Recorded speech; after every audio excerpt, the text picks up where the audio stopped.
Justice for white boys.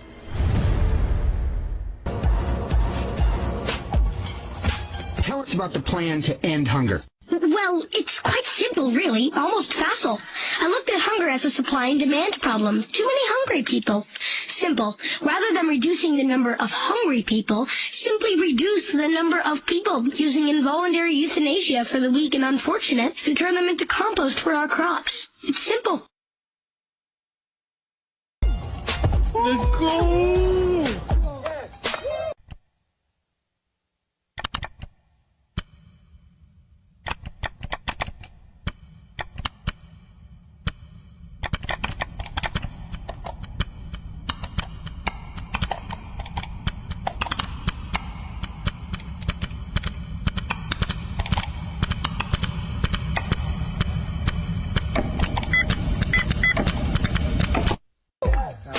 Would you rather a gay son or a thought daughter? I'd burn them both. That's horrible. Is it though? Whoever invented the tricone drill bit was truly a genius. A single drill bit with 3 rolling cones can easily bore dozens of meters deep into the ground. The cones are covered with extremely hard metal teeth designed to attack rock the moment the bit starts spinning. These teeth crush and shatter rock as the bit rotates at high speed. Hundreds of impact points hammer the surface every single second, and no matter how hard the rock is, it eventually breaks apart completely. But here's the real question: at such depths, how are those fragments removed? Unlike traditional drills, which use a hollow stem to capture soil until lifted and cleared, the tricone has no way to store cuttings. Instead, broken rock is ground into fine particles and swept away by circulating fluid. That's why water is pumped continuously during drilling. On one hand, it flushes debris out of the borehole. On the other, it cools the bit, preventing damage from the extreme heat caused by friction. Good evening, ladies and gentlemen. Hope you're having a wonderful Monday night. Does that count as a shanty?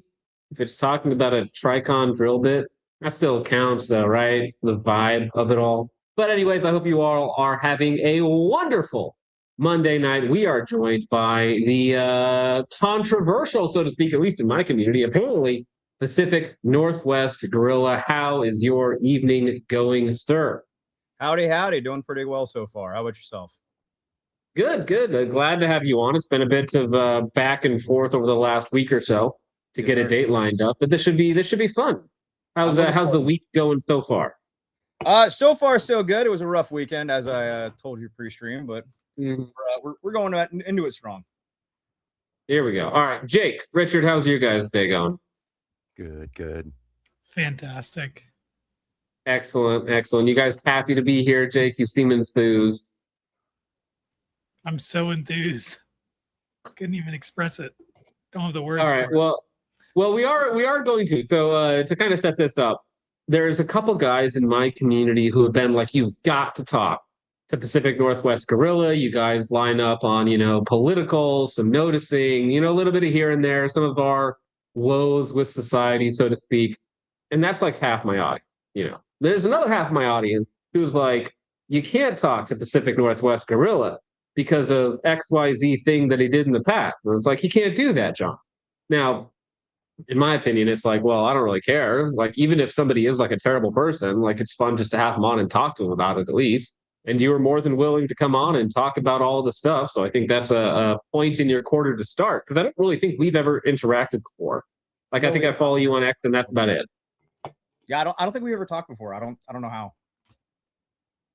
Yeah, I mean, I wasn't really big in the area 3 years ago when I left. I was a pretty small YouTube channel, didn't really even stream all that much. So, I mean, it wasn't until I moved away that I got a little bit more outspoken with the live streams and stuff like that. So, but before we get into that, I did have one funny little story that I did want to talk to Jake about specifically. Do you know where you were the other night? Because there was a man arrested locally at a Culver's for pulling a gun on one of the drive-through workers. Now, Jake, we all know here that you're a big fan of the Culver's. So do you have an alibi for your whereabouts at the time of this incident? Now, I know that sometimes they get your Butterburger Goislop order wrong, and it's like, I'm going to take it out on the nearest employee. But I'm just saying, like, drawing a gun makes us all look bad, okay? You know, John, I would never do such a thing to my beloved Culver's employees. I back the blue, firmly back the blue. They bring me my cheese curds, and I love them for that. I would never do such a thing. This is just crazy allegations. I beg to differ. I have firsthand knowledge that he was there and he robbed them and he stole rubber duckies. That's, well... No, I would never do Tonight, that. we're working to learn more about a man who was arrested inside Kings Island Amusement Park on Monday. Court documents say. First off, why were you at an amusement park without any kids? That's the real question, Jake. Caleb Harris pulled a gun on a Culver's drive-thru employee shortly before fleeing to the theme park. And 911 calls from inside that Culver's are now giving us a more pictured look. So we had someone pull a gun on one of our minor employees in the drive-thru. Jake, it gets worse and worse. A minor employee? Am I still here? You know, am I lagging? No, you're still here. I still hear you.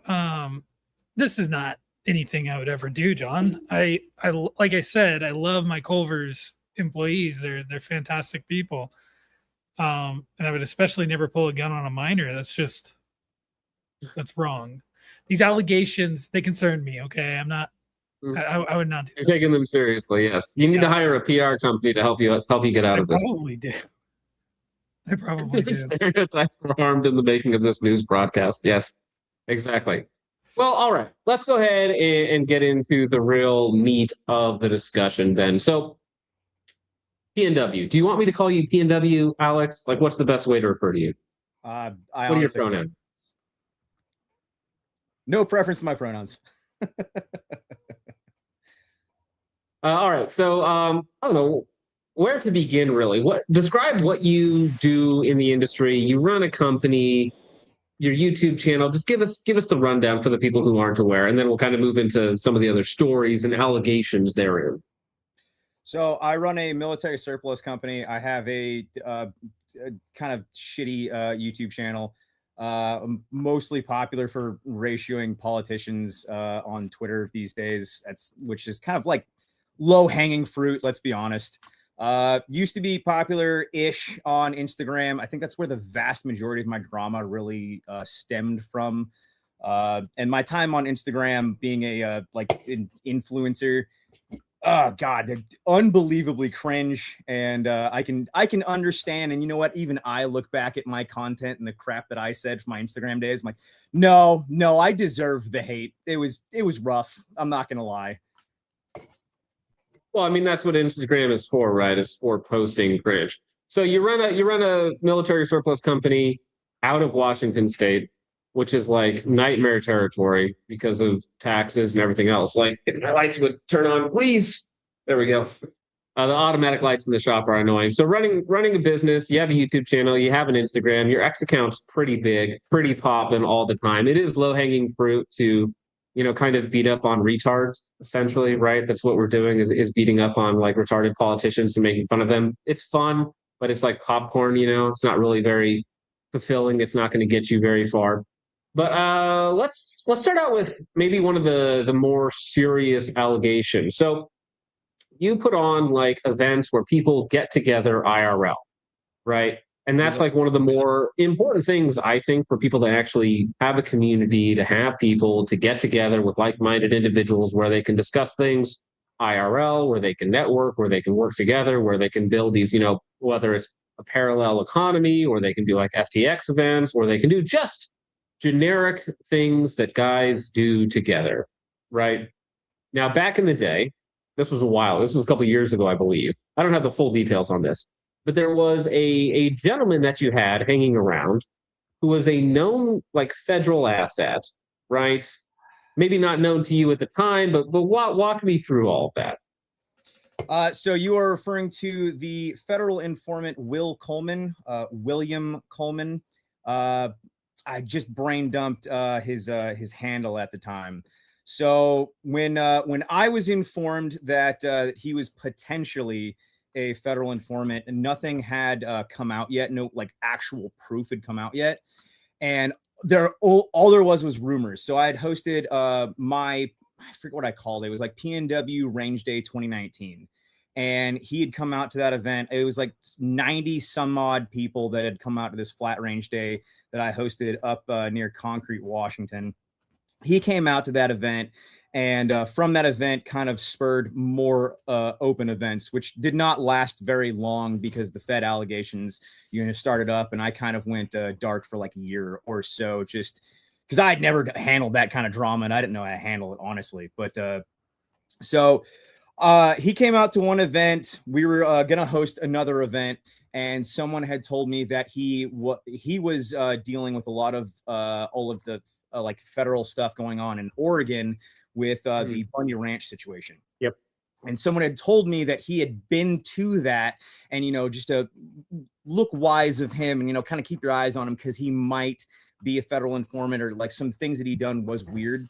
And so I had said, and while talking this, and there's screenshots of this, and I guarantee that there's people that are watching right now that have seen those screenshots, and I'm not in any way trying to hide what I said of, yeah, I have no proof right now that he is a federal agent or federal informant. I'm going to, keep letting him come out to open events.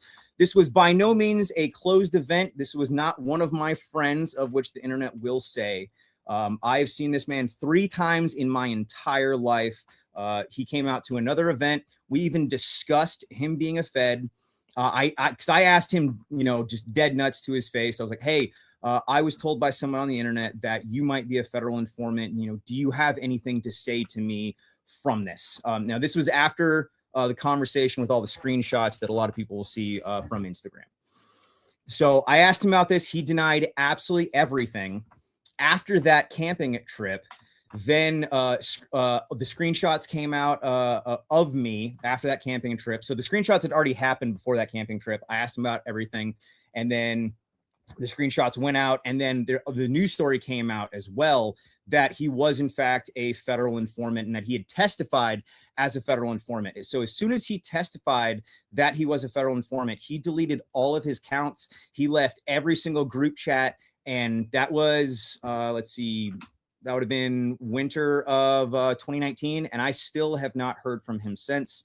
The third time that I ever saw him was in between those events. There was a rally down in Olympia, and people took that story and they went absolutely bonkers with it. I started getting mass reported on Instagram. My Instagram account got deleted. I don't know how many times. I've actually lost track now. I started buying burner phones trying to stay on Instagram. Because I was trying, that was like the very beginning of when I was trying to start my company.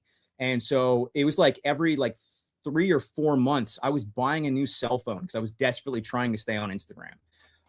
And the only reason that I actually wound up getting popular on Twitter is I finally said, screw it to Instagram. And I made a YouTube channel and a Twitter channel. And then I started putting more effort into YouTube and Twitter, and that's wound up getting popular there. And I just made another Instagram account. And so far, Instagram has actually been really nice to me this time around. We'll see how long it lasts. But no, I understand why it probably looked bad and why it probably looked weird of me dipping out from everything, because honestly, I'd never handled that type of drama before. I didn't know what to say. No one believed me. And it was just kind of one of those things where I just need time for it to blow over. I'm not really sure, but I hope that. Well, so question. I get that it's really difficult to deal with all this. So the timeline of events is you're hanging out with this guy, you say a total of 3 times over the course of some IRL events in Washington State. there's some allegations about him, there's no proof, and you decide to kind of continue hanging out with him, or at least allowing him to participate in these events until there's like real hard proof saying that actually, no, he is a federal agent. Looking back on that, however, it's for good reason. Everybody in this space is very wary of feds. Even the accusation of being a fed, like fed jacketing people, right, can be used as a chilling effect to get people to not meet IRL, right? Because everybody's going to tell you, oh, you go meet somebody IRL, it's going to be a federal agent. They're going to send you to prison for 20 years for, whatever it happens to be. Now, some of the other allegations with Mr. Coleman, is that correct? Yeah, Will Coleman. Some of the other allegations with Coleman was that he was trying to, I believe, through Telegram at the time, hook you guys up or hook some other people up in the community with like other militia groups, right? To try and like get more people interacting with one another, which is, again, it's like none of these things in and of themselves are necessarily bad, like trying to network with other groups or whatnot. But when the guy already has like Fed allegations and he's trying to tie a bunch of people together, like all of this stuff to me is just popping up as a red flag. So looking back on that, do you think you had the proper response to kind of let the allegations sit before you actually made like permanent action on him, or like did something proactive about getting rid of him? Well, I didn't have a group at the time. I didn't have like, and a lot of people might not believe me, but I was actually a loner at the time. And I was going to like these like open militia events and the 3%er militia events. And he was in one of the 3%er militias that invited me out to like go to events. And I'd never seen him at any of those events, but it was technically a group that he was in. So he was not trying to, at least that I saw, he wasn't trying to like recruit any other, because there wasn't any other, I guess, if that makes sense. Or at least I didn't have a group at the time. Interesting. That was just something that I had heard somebody said, that he was trying to like link other people together while you were kind of like dismissing the allegations of him being a federal agent, right? Probably, but that timeline was very, very short of like when we had heard that he might be a Fed until when it got like uncovered that he was a Fed. I mean, that happened in the matter of like maybe a month. Okay. So yeah, really, really short compressed time frame. Yeah. So after that, you obviously get Fed jacketed at that point in time, right? Yeah. You take off for basically like a year. And even now, like you'll see it in the chat, you'll have like a half dozen people calling, obvious Fed, flip-flopper, blah, blah, blah, this guy, that guy, the other thing. So looking back on that, like, what do you think the proper response was? And because let's just grant you that you did nothing wrong, you didn't know, you didn't have any access to the information. I'll just grant you all of that, right? But looking back now, you have a couple extra years of hindsight and whatnot. You took that year off, basically, where you kind of like lay low, so to speak. What do you think would have been the proper response at that time? I think the better response would be not engaging with people in comments, not engaging with people in stories, and just having like a sit down, long expose of going over like the entire timeline and everything. And I put off trying to talk about it as much as I could, because I knew that the more I talked about it, the worse that it was going to get, or at least that's what I thought. I think I should have just talked about it more and just not stopped talking about it until it kind of went away. I wouldn't say went away, but I think that shying away from it and not talking about it made it look worse. Yeah. Well, I mean, like, there's like the flip side of everything, right? So it's like if you try and ignore it, there's certain things that I just ignore because I'm like, that's going to go away. It's nothing burger. No one cares. Fed allegations like stick with you. Like forever, really, right? Especially online. Like I don't know of anyone who's actually beaten the Fed allegations, right?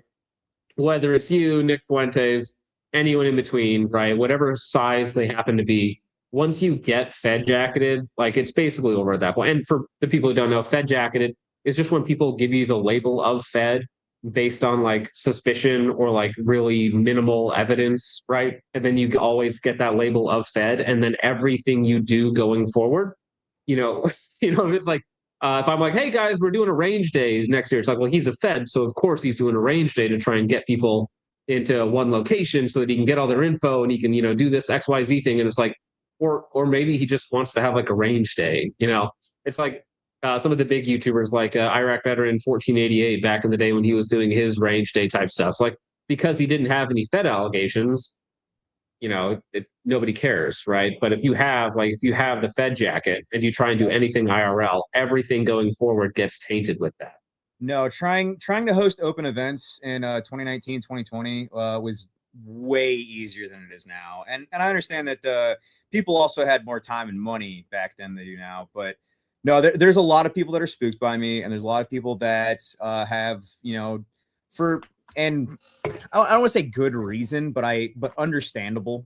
Like it makes sense, like outside looking in, of just like, no, look at everything he does. Look at all the open events that he still does. He's got to be a Fed. There's no way that he's not a Fed. And like, I get it. I understand the hate. Yeah, I mean, it's kind of inevitable in this space, especially when you get more like into right-wing politics, let's say. Right, because I mean, almost all of these major groups are infiltrated on some level, and in my opinion, like I think that it's used as a weapon, right? It's a chilling effect. It makes people afraid to get together, and I think that even if certain organizations are compromised, even if there are assets, like you still at some point have to band together. You have to meet up. You have to be able to talk to people. You have to have some sort of community. And at some point, you just have to, mitigate your risk as much as possible. But there is kind of an acceptable level of risk that everybody just has to put up with at some point, right? Well, I mean, otherwise, the alternative is just to sit in your basement forever and never do anything. Thank you. That's exactly what I was about to say. Of what's the alternative? Just do nothing. And I think the best saving grace that I've had to caveat everything of, if you don't want to train with me, if you don't want to be in my local tribe, please just start your own. Start your own community, start your own tribe, talk to your neighbors. Even if you don't want to be around me, that's fine. That's perfectly fine. But we as Western people need to come together, no matter who it is, no matter where you are in the Western world. You need to start coming together. If you think that I'm awful, that I'm evil, then just stay the fuck away from me. But please go do it yourself. Please go start working out yourself and come together yourself, even if it's away from me. I'm fine with that. Yeah, I mean, at the end of the day, the message is still the same. You still need to get together with me, right? You still need to have some sort of community, right? Whether or not you like me individually, like that's not really relevant. Like no one really cares. Especially, it is funny too, where people are like halfway across the country and have like no possible way of ever interacting with you IRL, and they're like, "Yeah, don't hang out with that guy. He's bad." It's like, all right, that's not really helpful. Anyways, you should still meet together and have some sort of capability, right? That's the point, right? The point is to have capabilities. There's safety in numbers, right? If there were ever untoward circumstances to the average population in America, you want to know people, okay? You want to just have some capabilities. You just want to, it's just like safety, okay? Because that's at the end of the day what they want. They want people to not be able to do anything. They want you locked down, alone, and afraid, because you're way easier to take advantage of in that scenario. Absolutely. And it's unfortunate as well, because after being Fed jacked, people they don't want to listen to what you have to say, regardless of how right you may be or how good of a point you may make. You're the one that's making it, and they view everything good that you do is now some way that has to be spun to be bad. Yeah, absolutely. Well, that's the Fed stuff. I don't know how much more you want to talk about that. Let's talk about something funnier, because I actually remember when this went down. This was like, in my opinion, this is really bad PR. Okay, I think this is a terrible way to market yourself. Okay, because to people who don't know you, this is awful. It's so funny though. I remember watching this unfold on Twitter, and I was laughing, right? Because I do business stuff. I have a company. I sell stuff. I offer discount codes and whatnot. I've lost money on orders, so I get it. But when I was reading this, I was like, this guy's like the most petty person I've ever read in my life. He is roasting this guy on Maine, and you bullied him too. You bullied him into giving you more money. It's so funny, this story. All right, well, let me read this out real fast. So, to the patron, because you have like a Patreon group who you give out discount codes to. I have a Subscribe Star that I give out discount codes to get over $500 discount on a thermal and stacked it with free shipping. I'm going to honor it. but you just F that up for everyone. No more Patreon discounts or on anything OEM. I realize you want a discount, but you just effed us out of so much money. Margins aren't that high on OEM equipment. We just lost money. Thanks a lot, bud. Now there was a follow-up post to this. Something about, you were trying to find like the cheapest shipping option, and you were like, there was like 5 follow-up posts to this. I kept going. I just kept digging deeper. Yeah, there's just more pain. oh, okay, yeah, here we go. Perfect. I just kept digging, man. Well, so it's like looks like the cheapest shipping option is only $100. Only covers $100 if it gets lost. Play stupid game. Hope it doesn't get lost, Chief. Yeah, it's dude. And then what's funny is after all of this happens on Maine, he then buys like an extra $500 worth of patches for a fundraiser or something. So the guy felt bad. And listen, okay, here's the thing.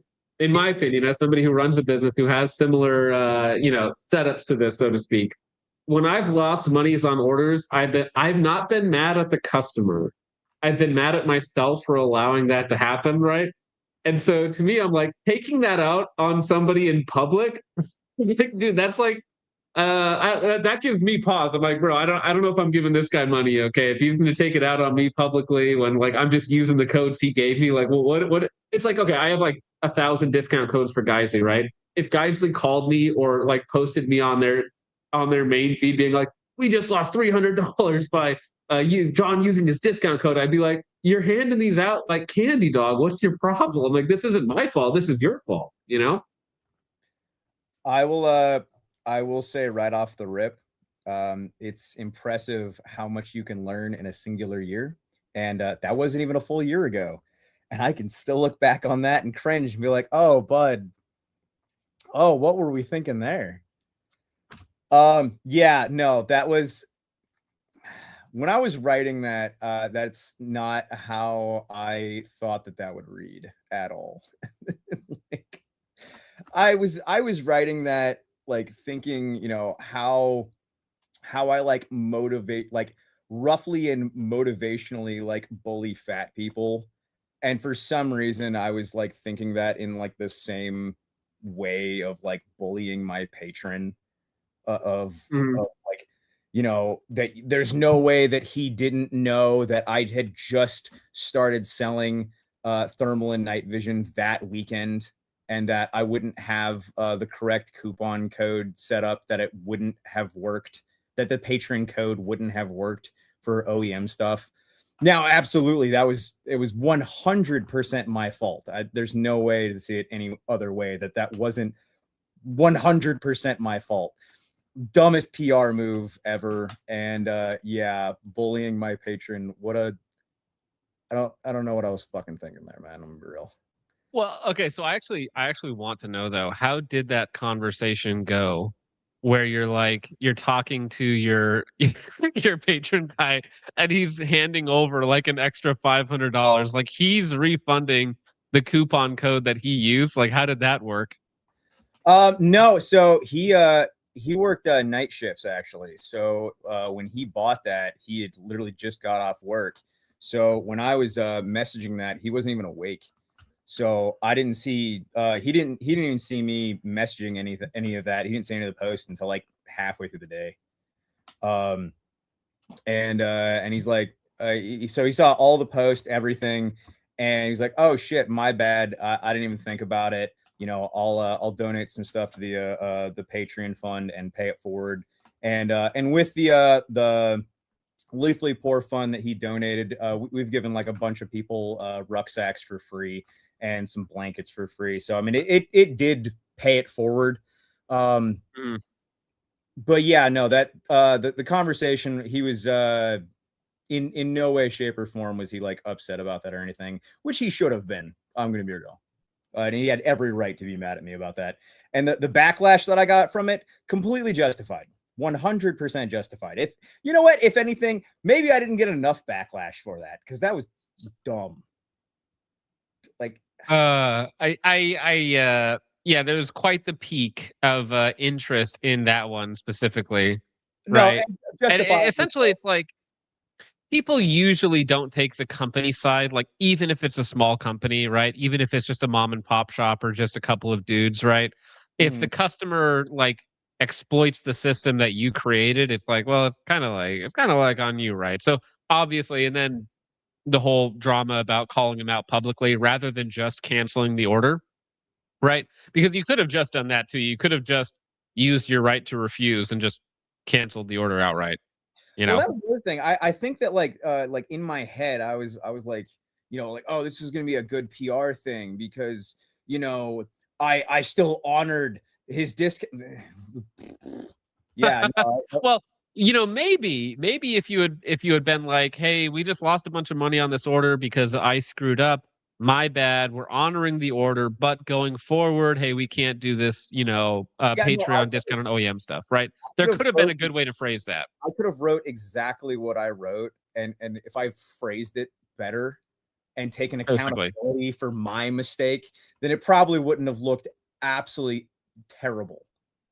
Well, and it's also, the follow-up posts like frame the whole thing where you're like, hey, buddy, hope it doesn't get lost. Hope it doesn't get lost, buddy. It's like, Yeah, that's no. All right. Well, past Alex deserves to get beat for that one. Yeah, hey, well, at least a lot of us make our mistakes privately, and we don't learn as much from them. So sometimes when you make your mistakes so publicly, then everybody gets to, get their hit in the gauntlet, and then you get to learn faster, right? Yeah, like, no, it's like it's more painful, so you learn faster. Learn from every direction. All right. Well, now let's get into something that because I think we're on the same wavelength with this one. Maybe not quite the same, but talking about women in the I don't know what's right-wing survival community prepper space. To me, it's like a pure recipe for disaster. What a terrible idea. Absolutely not. Do not do it.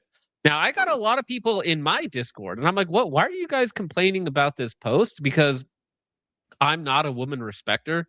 I don't believe women belong outside of the house for the most part, right? I'm, total misogynist pilled here.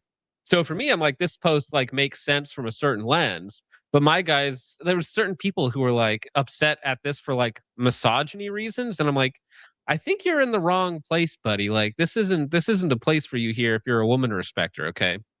So it says, to all the single women out there, I wish we could have you at our events. Women need to be training too, but this is not the environment for single women. I'm sorry, but this is not the environment for you to be alone. It's just not, especially open events. I don't know these guys. I cannot vouch for these men. I would have to assign a detail of my own guys to specifically hover and protect you. I would have to make accommodations that I do not have the logistical assets for. I cannot provide a safe environment for single women at events with men I do not know out in the mountains. Thus, we have a rule of new single women. You must be accompanied by a male family member, a boyfriend, or a husband. With that as well, you are just as much of a danger to me. All it takes is one false rape allegation and everything I have worked for is ruined, which is true. This is not to say women shouldn't be training, because you can and should, but you won't be doing it with me if you are single. That's just a wise choice. So until further notice, no single women allowed in our clubhouse. I wish it didn't have to be this way, but it does. Now, again, this is one of those ones where maybe you're just explaining it way too hard. Because I think you can get the same message across by just saying, yeah, we don't want women at our events. Yeah. Right? Because I mean, from my perspective, like, I've never had a woman on this show. Like, ever. Like, I don't talk to women. All right. Women are problems. Women are trouble. If I ever have to interact with a woman publicly or privately, like, it's one bad conversation, one bad joke away from somebody saying that, oh, he did this XYZ thing, and then you're labeled a rapist and a fed for the rest of your life. Now you're a fed rapist for the rest of your life, right? And it's just not worth it. There's no, like, what possible advantage do you get by hanging around with middle-aged floozies in the woods? None. Right? Especially as a married man, none. There's no benefit. Nope. This isn't Ram Ranch. Okay. We're not paternity thumb. We're not looking for a new harem or something like that. Just no benefit. Get rid of them. No, thank you. No, that was my main thing in the comments. So I was like, I'm married. Why would I ever want a single woman around me for any reason whatsoever? But yeah, like you said, and do you remember who BB Brent is? Yeah, Brent 0331 or something like that from back in the day. He actually just followed me on Instagram with his new account.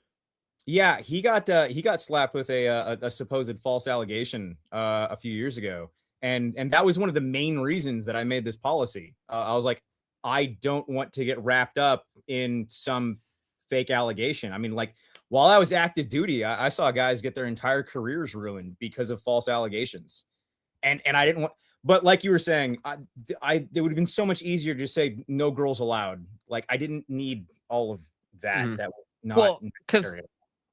Because it's an open event, I saw some people, I'll try and steel man their position. They were like, hey, well, you could just not invite rapists out and then you don't have to worry about it. It's like, it's an open event, my dude. How do you individually vet every person coming? Like, are you going to have an interview with every person ahead of time and you're just going to pretend that they're going to tell you the truth? Like, listen, you get 40 dudes up in the woods with alcohol and whatever else going on. And like, it's just like, things can go bad with just dudes. You add single women into the mix, and it's like nightmare. Well, I mean, like we've had guys get lost out in the mountains, and to be fully sexist, I mean, I couldn't imagine a woman getting lost, and now we have to go find her. Like, ma'am, you can't park here. What was that? Ma'am, you can't park here. Yeah, like, there's so many reasons that I don't want to deal with any of that. But yeah, it didn't need to be this super long post. And we went from no single women to just no girls allowed. And it's just easier to just say this is a man's space, no women at all. Yeah. If you are married and you're already like in the internal group and like we've been training with you for like a year or years, then yeah, okay, the wife and kids can come around. If we're not doing like something where it's like, extremely physical and like we're going to be like off grid, no cell phone signal. And like if we're just hanging around camp or something like that, then yeah, okay, that's different. But yeah, from all this and from the backlash, we just said no girls allowed. It's like, this is a man only space. Go away. Go do woman things somewhere else. Especially for the more like, because it's not a hiking group, right? It's not some hiking club that you're a part of, right? It's a little more serious than that, right? So like, I've never been to any sort of FTX event where women were even like a consideration. So that's never like, to me, it's just like the default. Like, of course you don't have women there. Like in a local group that I hang out with sometimes, like I've only ever seen one of their wives, and that's because we were at their house for a meeting. Like that's it, right? I'm not like, at no point does anyone need to be bringing women and other people into this that could potentially cause problems, right? It just seems wisdom dictates that we don't do this thing. Yeah, we had an open PT test for just, and I made a YouTube video on it as well. It's just like anybody that's local that wants to do a PT test with us, we're doing a PT test, and that was last Saturday. And a guy asked if he could bring his wife and his kids to the PT test, and we're just like, no. Like, yeah, I'm sorry, dude, but like, if I want to be around just the boys and I want to be able to curse and I want to be able to like make fun of somebody, like especially if it's one of my guys, I want to be able to make fun of him. And I don't want to have women and kids there where I have to now watch myself while I'm trying to bully one of my friends. Yeah. Well, 100%. And it's just, it makes things more complicated, even for like safety reasons with like kids around and whatnot, right? Because then like the guy's distracted trying to take care of his wife and kids. It's weird. Yeah. It's just like, now here we have sorry, go ahead. Oh, I was gonna say, it's like a lot of people take it as like, oh, you hate women and children. It's like, no, what? Well, it's like, or I just take the other approach and just say yes, and then move on with your day, right? Just say yes. Anyways, like, what are you gonna do about it? Nothing. Yes, I hate them. Anyway. Now we have an OG hater here. He's been going off in the comments. Okay, Task Force Tater says, "What's your opinion on starting second families because the first one didn't work out?" I mean, no, good, great comment, great hate. What's the alternative? Be alone forever? Yes, be a man, be miserable, be alone forever. I agree. Now, actually, this does lead into the one other allegation that I had seen, right, floating around, and this was okay. So let me see if I can phrase this. All right, I don't want to get into like the past history stuff. That's not relevant. But I mean, not like kids and wife. That's not relevant. But there was allegations of like, I'm trying to phrase this. You helping your high school girlfriend with her math homework? Yeah. We were both in college, and and she was doing her math homework, and people spun that. Someone actually changed the date on the screenshot, and they tried to say that it was from a date that I was still in the army, and they tried to say that that she was what date? I saw so many different dates. Somebody said that she was 13. Someone said she was 14. Somebody said that she was 16. I saw one that somebody was saying that I was actually in my 50s and that that she was in middle school, and I'm like, what? No. So I was married in the army. I got out. My ex-wife left me, as which, you know, like every veteran ever. Oh wow, we're all so shocked and surprised that, you know, stereotypes are a stereotype. I started going to college. I met an 18-year-old, and she was fucking awesome. I'm so sorry that, you know, every single gooner in existence, you know, is jealous that, you know, I actually found an 18-year-old. Oh, fucking sue me. Okay, but just to be clear, two people in college. You were a little bit older, like what? Thank you. Yes, I met you her were 20, 26, 27. I was 24, 25. I mean, so people are weird. Okay, nowadays people are really weird, and I think it is kind of like it's really liberal in a lot of ways because people will be like, "He's a consenting adult, you sick animal." And it's like, I mean, like, yeah, women are children just by default, right? A 35-year-old woman is a child, right? Sure, yeah, I'll grant you that. But at some point, you have to just be like, if they're 18 and it's legal, and you know you're not like some 41-year-old creeper who's grooming them from the age of 16. Did you guys meet before she turned 18? Nope. So you met her in college, 18, 24, 18, 25. I mean, I don't know. I can think of a lot worse age gaps than that. And I also do think it's a little strange because, like, how do I phrase this kosherly? If I'm 30 years old, like, I'm not attracted to a 35-year-old female, right? I'm 30 years old. I'm married, happily married with wife and kids. I don't care about any of that stuff. But if I was in the dating pool, I wouldn't be looking for an older woman, right? So for me, it's like, what, 22, 23, 24, and I'd be happy with that. It's not that weird of an age gap. Yeah, it's honestly impressive how many people like take the whole age. But then again, like if you start going on Twitter and you start seeing, dude called dibs. You go on Twitter and you see people that are like saying that you know, like dudes in their 50s and 60s you know, shouldn't be dating women in their 30s, and they're like, that's retarded.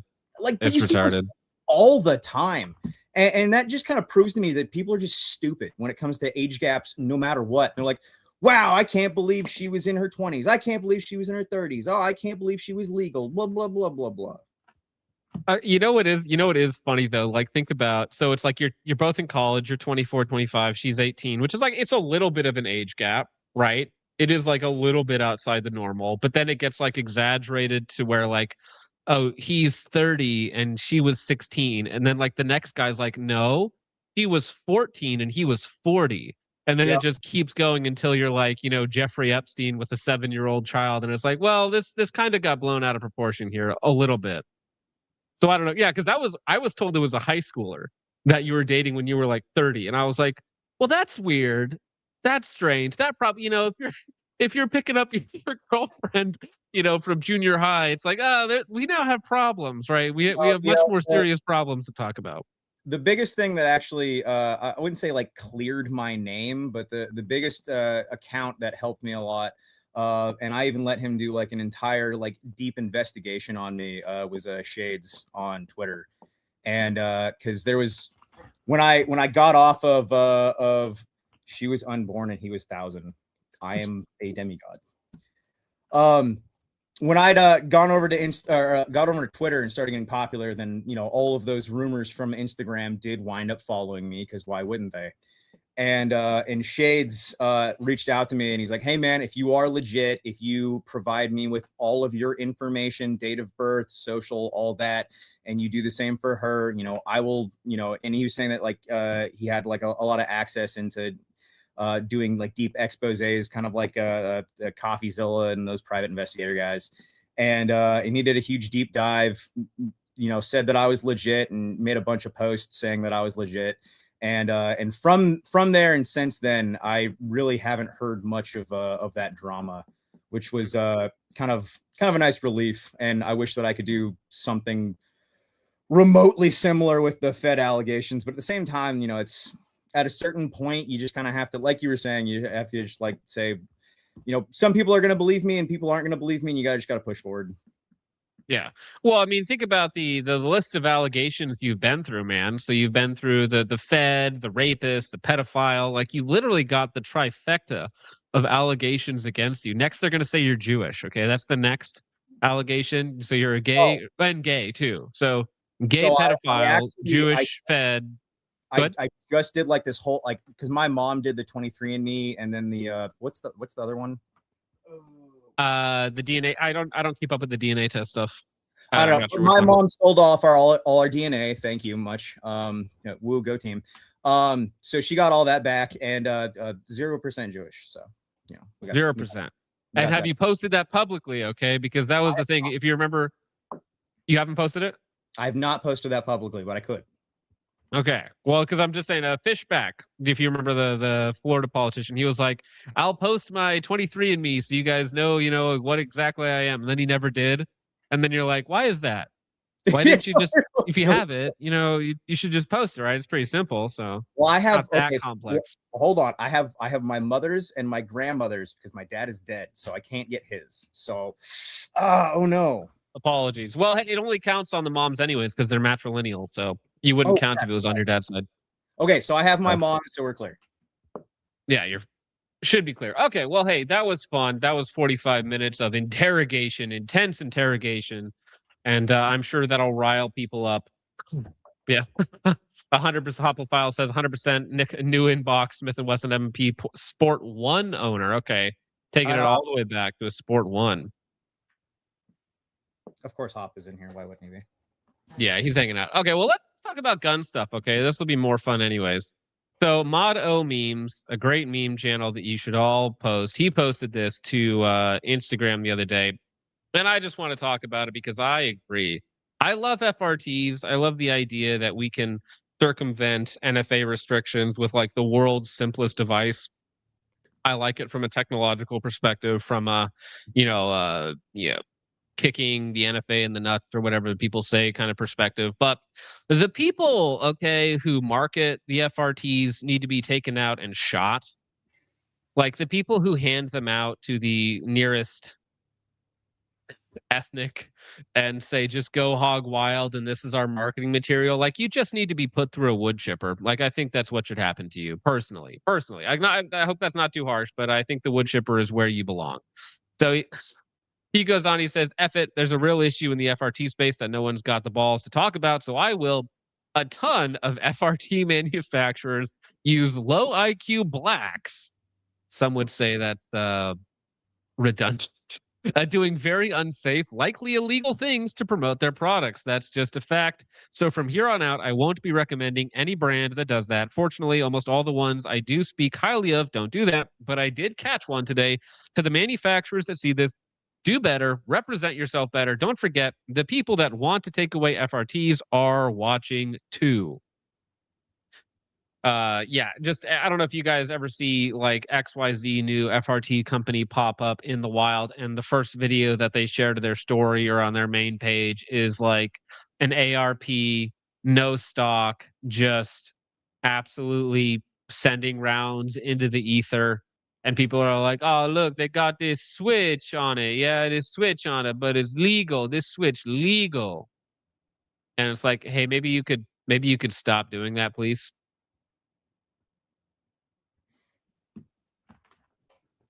Jake, what are your thoughts? I just got back. I just had a very weird experience with police at my house. So, whoa. Oh, really? What? Do tell. Yeah. So I was sitting here and I thought I heard some tapping on my door, and I heard some noises, and I peeked out my window on my door over there. There's a little kid sitting out there on a phone, and it was just this nonverbal autistic kid who was just shirtless sitting in my front yard. I'm sorry. So I had to call the cops, but they're taking him home now, so everything's all good. So you have to call the cops on a little autistic kid on your front yard. Hey, it doesn't happen every day. Hey, he's getting home, all right? All right, but what do you think about the ethnicities of the FRT marketing departments, okay, that they put online, where the first video that you'll see from XYZ new marketing company is someone, with a Glock in 40, or an ARP with no pistol brace, just shooting rounds into the ether. What are your thoughts on that? I mean, they know their target audience. I tell you what. I don't know. I don't think FRTs are a distinctly like black or white thing, but the black and the white communities use them in different fashions, right? It's more of like Very much so. It's like a cool LARP thing for the white guys, and for the black guys, it's like I don't know, some kind of animalistic power thing. I'm not entirely sure what it is. It's like a mating call, Well, I think at this point it's like blood memory, right? So it just kicks in. It's just like this is the switch. This is the switch. It's just what's the epigenetics? I think is the phrase for it, right? I So think at this both point, it's sides, just second nature. I think both sides use them to just mag dump into trash, but in various different ways, right? I mean, well, there's like very limited legitimate use for FRTs. Obviously fun being number one, but number two, I mean, you could make the argument of like a long barrel bipod kind of setup, like but the red really, right hand, yeah, the auto rifle but it's guys, the guys still that are like, there's a serious use for this, which is like the dichotomy, right? Because there's like the FRT companies where they're like, oh, hey, we're bringing freedom to the people, and this is serious tools for serious people. And then there's the other one that's like 3D printing in their garage, and they're like, I just want to sell these to inner city Chicago's. It's like, okay, fair enough, I guess. You want to just make money. I don't know, Alex. Yeah. Do you have a take on FRTs as you're locked in Washington State, and they're not quite legal here? Some would say, not that it stops the average FRT owner from acquiring them. Yeah, it seems I'm still confused if they're legal here or not legal here, because I keep hearing both sides of the house. But I'm going to be honest. I'm not going to touch an FRT. I firmly believe that full autos should be restricted to belt feds and submachine guns. So what? You don't think a 17 with a switch on it is the most effective home defense tool? The most effective, group defense tool? Because I mean, the way that. Go ahead. Oh, just handguns shouldn't be full auto for any reason ever. I mean, no, unless you're in like the inner city hood, I guess. Well, when you think about it, the people that use, switches, as they call them, really do employ them in a group defense strategy. Yeah, it's almost like peacocking. Yeah, exactly. It's not really about killing people. It's about making the loudest noise possible. And switches allow you to make the loudest noise possible. You got that 33 mag on you. That's right. I got the clipazine. I got that long clipazine, the Stendo. Well, you know who actually... Sorry, you know who actually got the Stendo dropped on him? This is actually from Larry Vickers, who I constantly forget is not in prison right now. But allegedly, all right, the Maduro raid. I put him on the thumbnail because there was like this little tidbit here, and I'm not sure if you guys have kept up with all the new contract rifles. I haven't, but allegedly the Delta guys, the CAG guys, the DevGru guys who went in to grab Maduro were using the new ICAR Surefire rifles in 6-ARC, which is the new, specialized bolt barrel, cool guy receiver with the new magazines, all that sort of fun stuff by Surefire. So allegedly, according to Larry Vickers here, I have it from a very good source that Delta used the Surefire 6mm ARC carbine on the Maduro raid with excellent results, which I do find that, if true, I find that very funny. We hit them with the discombobulator. That's the first thing that we did, of course. And then next up, the Delta guys running there with the new ICAR, which, that's a funny way to pressure test your new rifle. Is like, hey, you want to go on like the highest stakes raid of all time where we're extracting a foreign dignitary? They're like, yeah, let's take the prototype rifle. Let's field test that one. Okay, fair enough. This feels fake. This feels fake and gay, honestly.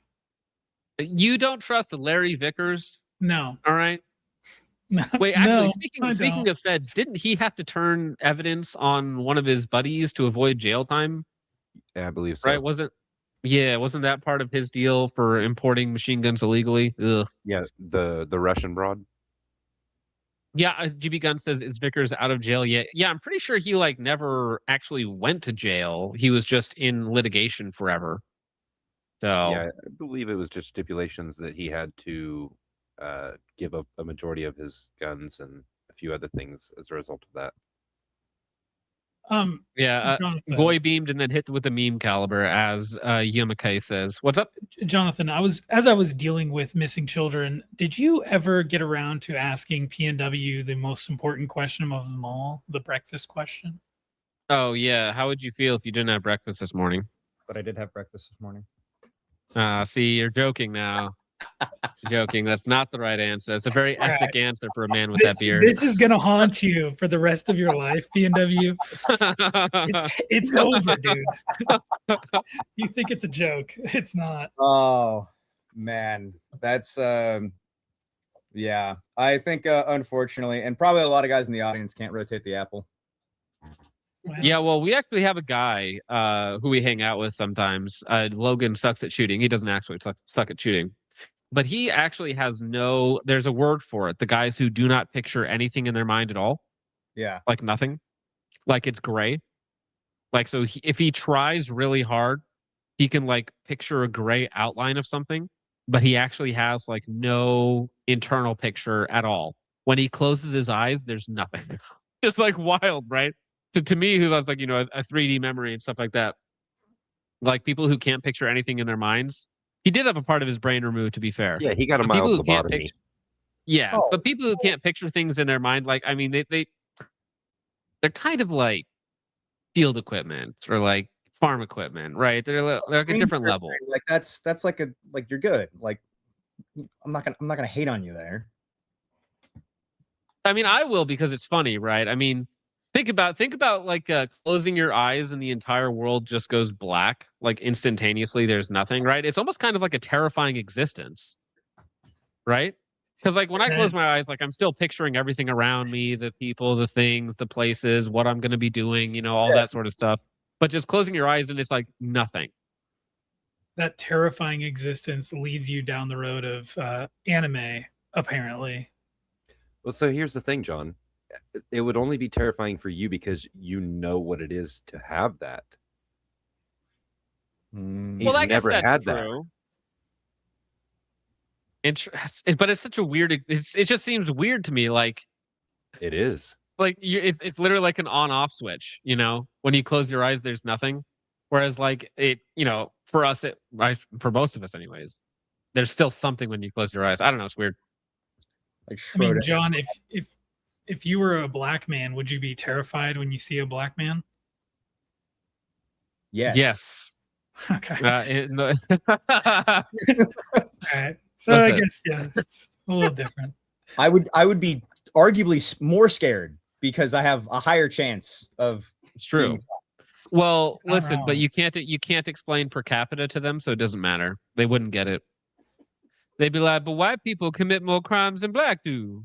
See, look at the number bigger. Shit. All right. Well, speaking of that, actually, did you guys see that very important news? Okay, breaking news. I'm sure it's real. I'm sure it's not fake and gay. Speaking of fake and gay things, but the war in Iran is allegedly over. It's totally done. We're not fighting them anymore. We're not bombing them anymore. I'm sure that everything is now kosher. It's cool and whatnot. Even though Israel said that they're still going to bomb Christians in Lebanon or something like that, because they need to ethnically cleanse that place next, I suppose. But I don't know. Any of you guys have any thoughts on the war in Iran allegedly coming to a close? It's not. Yeah. 1984, the war was meant to be continuous, and as soon as we're done with Iran, we'll find another country, because the greater project has to be fulfilled, and it's not going to stop until it is. Well, I think it's quite silly because it's going to be another one of those ceasefire moments, right? Where it's like, oh, there's a ceasefire with very little ceasing of the fire going on, right? It's like, oh yeah, they're still launching drones here and there, and they're attacking here and there, and there's still no ships are going by. So it's like, is it really a ceasefire? No. No. Is this really a peace? No, because I mean, Israel's already said that they're not going to be honoring any of the agreements that Iran and the U.S. have concerning Lebanon, which means that they're going to break the truce. Which means that, again, as long as Israel wants to continue the war will continue. Now, you said something there, Alex, about the next war, which is why I pulled up this clip from Jonathan Pollard. Now, famously pardoned by Donald Trump, the Israeli spy who sold secrets to our enemies. He was arrested by the U.S. government, was imprisoned by the U.S. government for quite some time, pardoned by Donald Trump for some reason, and then immediately sent back to Israel. And this is him talking about the next war, right? Because they're already like 2 wars ahead, okay? Iran's now, Lebanon's next, but at some point, you know what? Turkey is back on the menu. And they've been talking about this one for like 20, 30 years. Turkey is their next goal. So they're kind of like laying the groundwork. They blocked a sale of F-35s to Turkey. Somehow they have the power to veto Americans selling F-35s to Turkey. I don't know how that works. Israel does, but they did that. So they're laying the groundwork for this next war. And here is Jonathan Pollard, in his own words, laying out the plan for the next 20 years for Israel. Not so sure that we will have as easy a time with the Turks as we've had with the Iranians. I've been following Turkish military doctrine, and the strongest army in the Middle East. The storm is coming. Yes, of course. And they're a member of NATO. And even worse, they're a member of NATO. So I look at Iran as a problem we absolutely have to finish. And I'll explain what I mean by that. Gaza, same thing, and the Hezbollah. Why am I fixated on this now? Because we have to be prepared for the next war, which will be probably against Turkey and Egypt. I'm not so sure. Now, keep in mind that we're currently paying Egypt and Jordan to not interact with Israel. I was just saying, we pay Egypt so much money. Yeah. Well, that's the thing that people who are super pro-Israel say a lot of the time is that, oh, well, we only give them a minimum of like $4 billion a year. Usually it ends up being a lot more than that. Usually there's a lot of other deals going on. We also pay Egypt and Jordan to not do anything. We also, guarantee their safety with a bunch of other countries. So it's not just the raw dollar amount foreign aid directly to Israel that matters. There's a lot that goes into this package. And this is, again, a national hero to Israel. Again, this guy is a traitor to America. He should have been executed. He's a traitor to us because he was a quote-unquote American citizen selling secrets to our enemies. He's a hero in Israel, just laying it out. They're telling you exactly what they're going to do. Post-Iran, post the collapse of the IRGC, if that ever happens, it's like, well, got to finish off Lebanon, then Egypt. Who's the next biggest power player in the region? Well, that's going to be Turkey. And they're like, well, they're a member of NATO, so we'll have to figure out how to get rid of Turkey while they're a member of NATO and not, getting everybody involved at the same time. They're already making plans, blocking the sale of F-35s to Turkey. They don't want Turkey to have that type of capability, yada, yada, yada.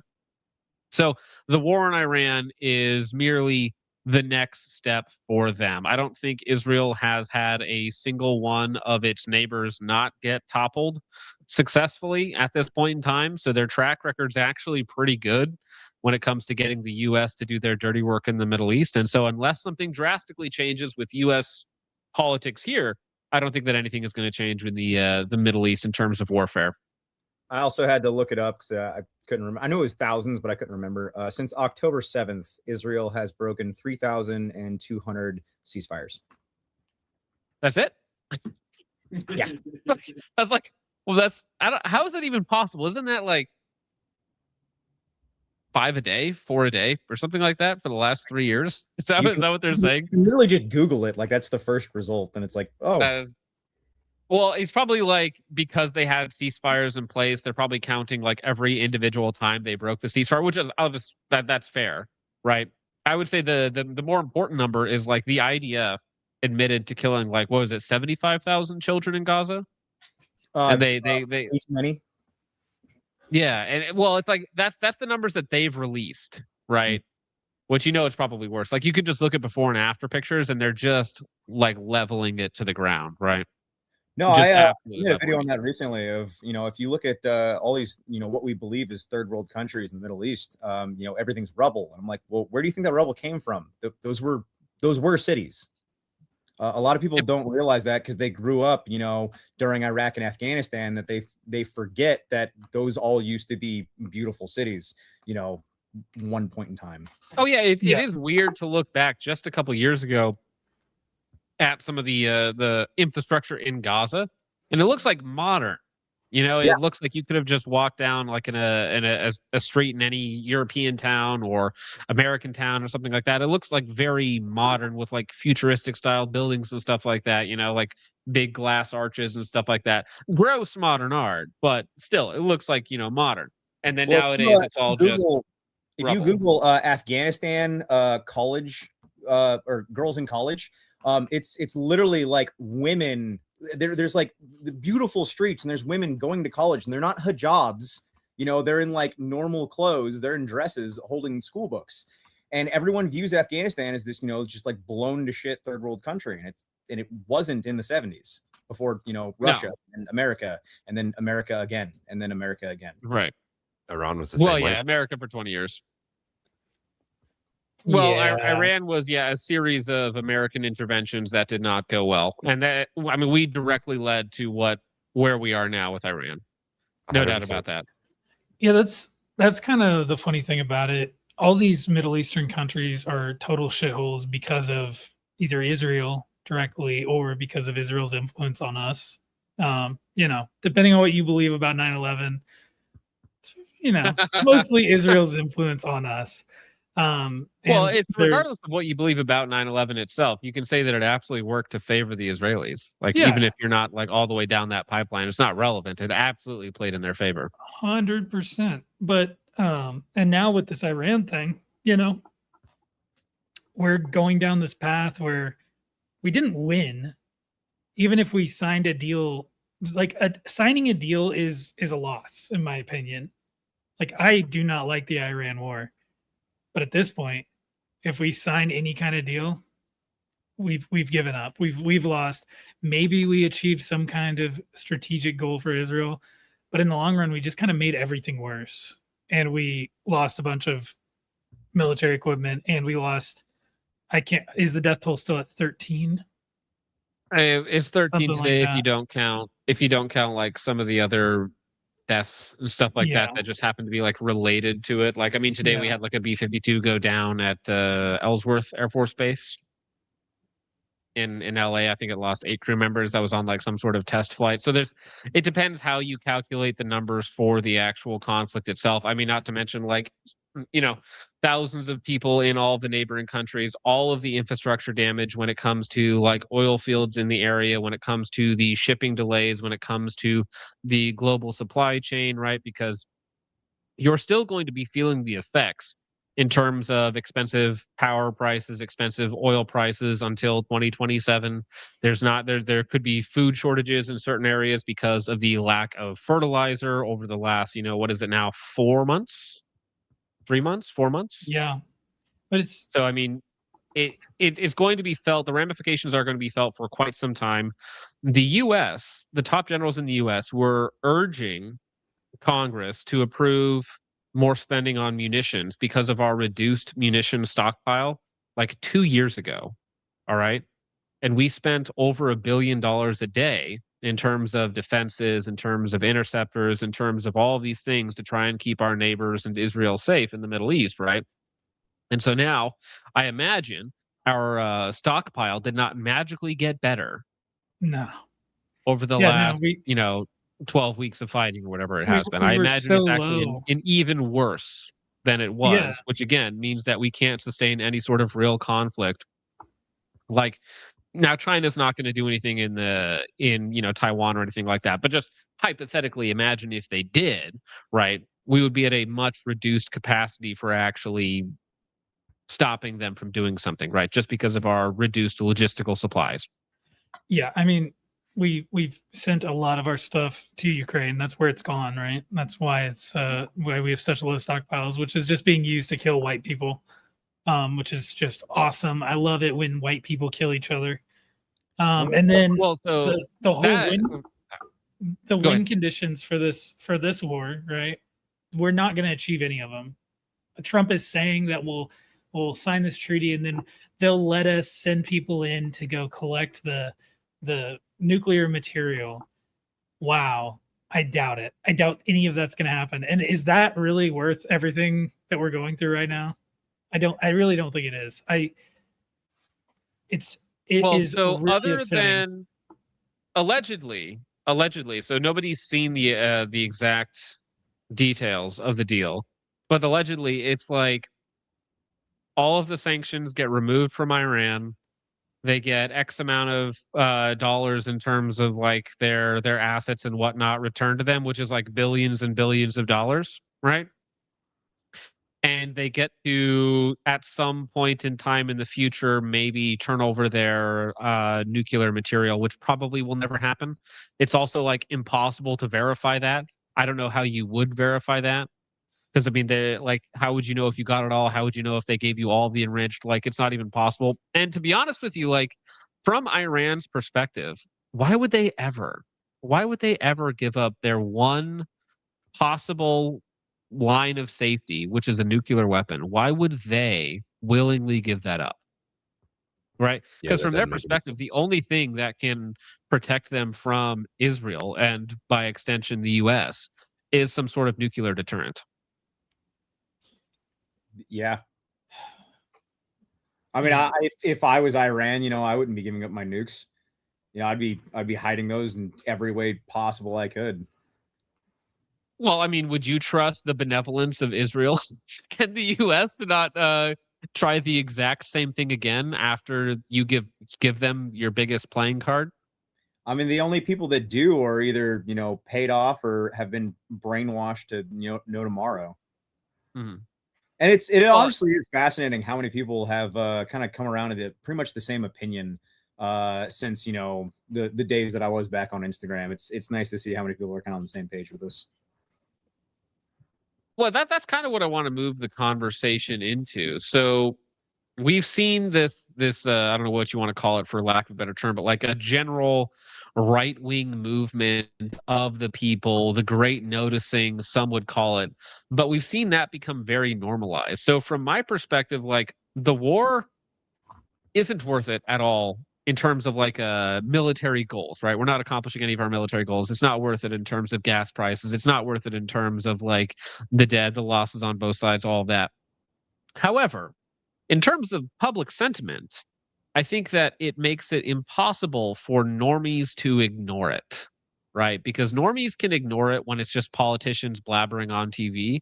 They can't ignore it when it's, why am I paying $6.50 at the gas pump for a gallon of gas? It's like, what? Why am I doing this again? And then it's like, for the first time in history, it's like 2/3 of the American populace has a general negative view of Israel in the Middle East, right? Mm-hmm. You see, like Instagram and X are, little short clips. There's some pretty cool hard style edits going around, and it's radicalizing normies. So it's like, maybe socially, I'm actually fine with the war in terms of what it's done to wake up the average person.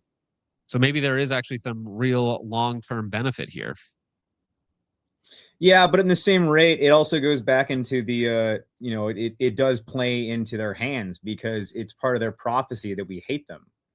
So, I mean, it makes sense that because I've seen this countless times as well of people that are trying to defend the war saying that like, oh, it's not bad and it's not evil and it's not, an actual genocide, because if they wanted it to be, then, it'd be over tomorrow.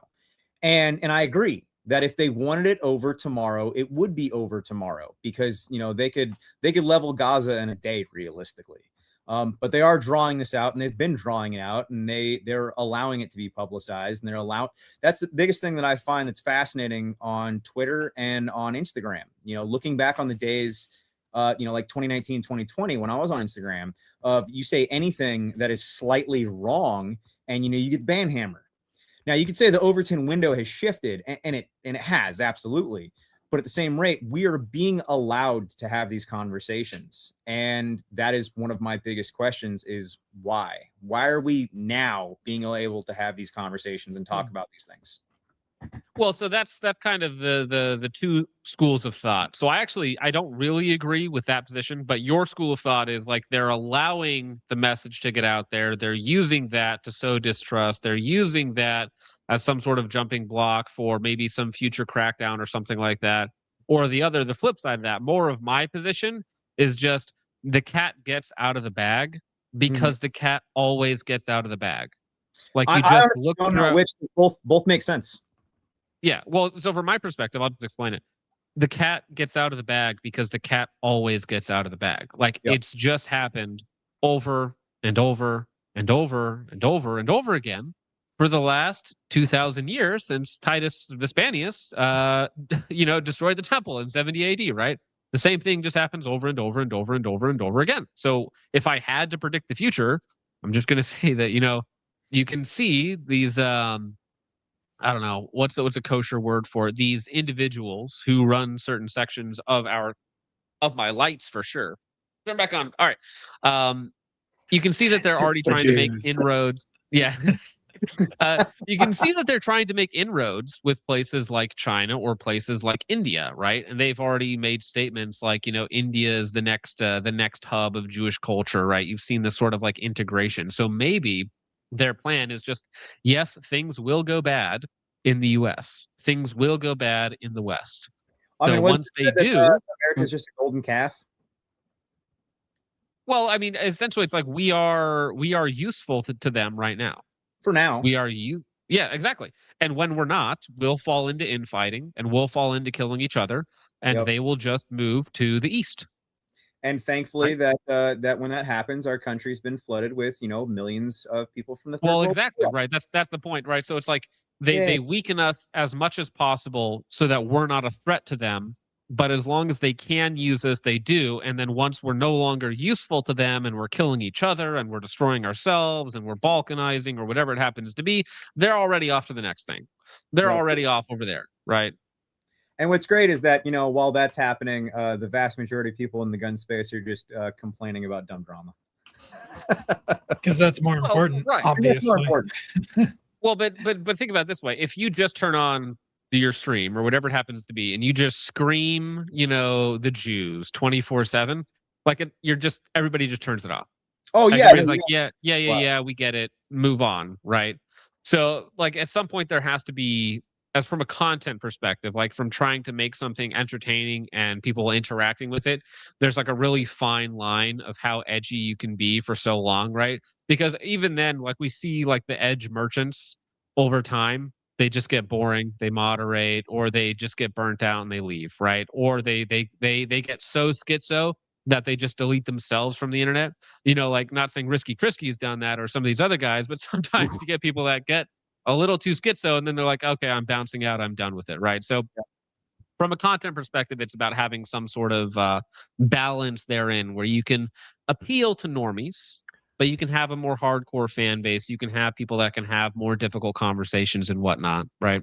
Speaking of appeal to normies, will Rabbi Peely be making a return anytime soon?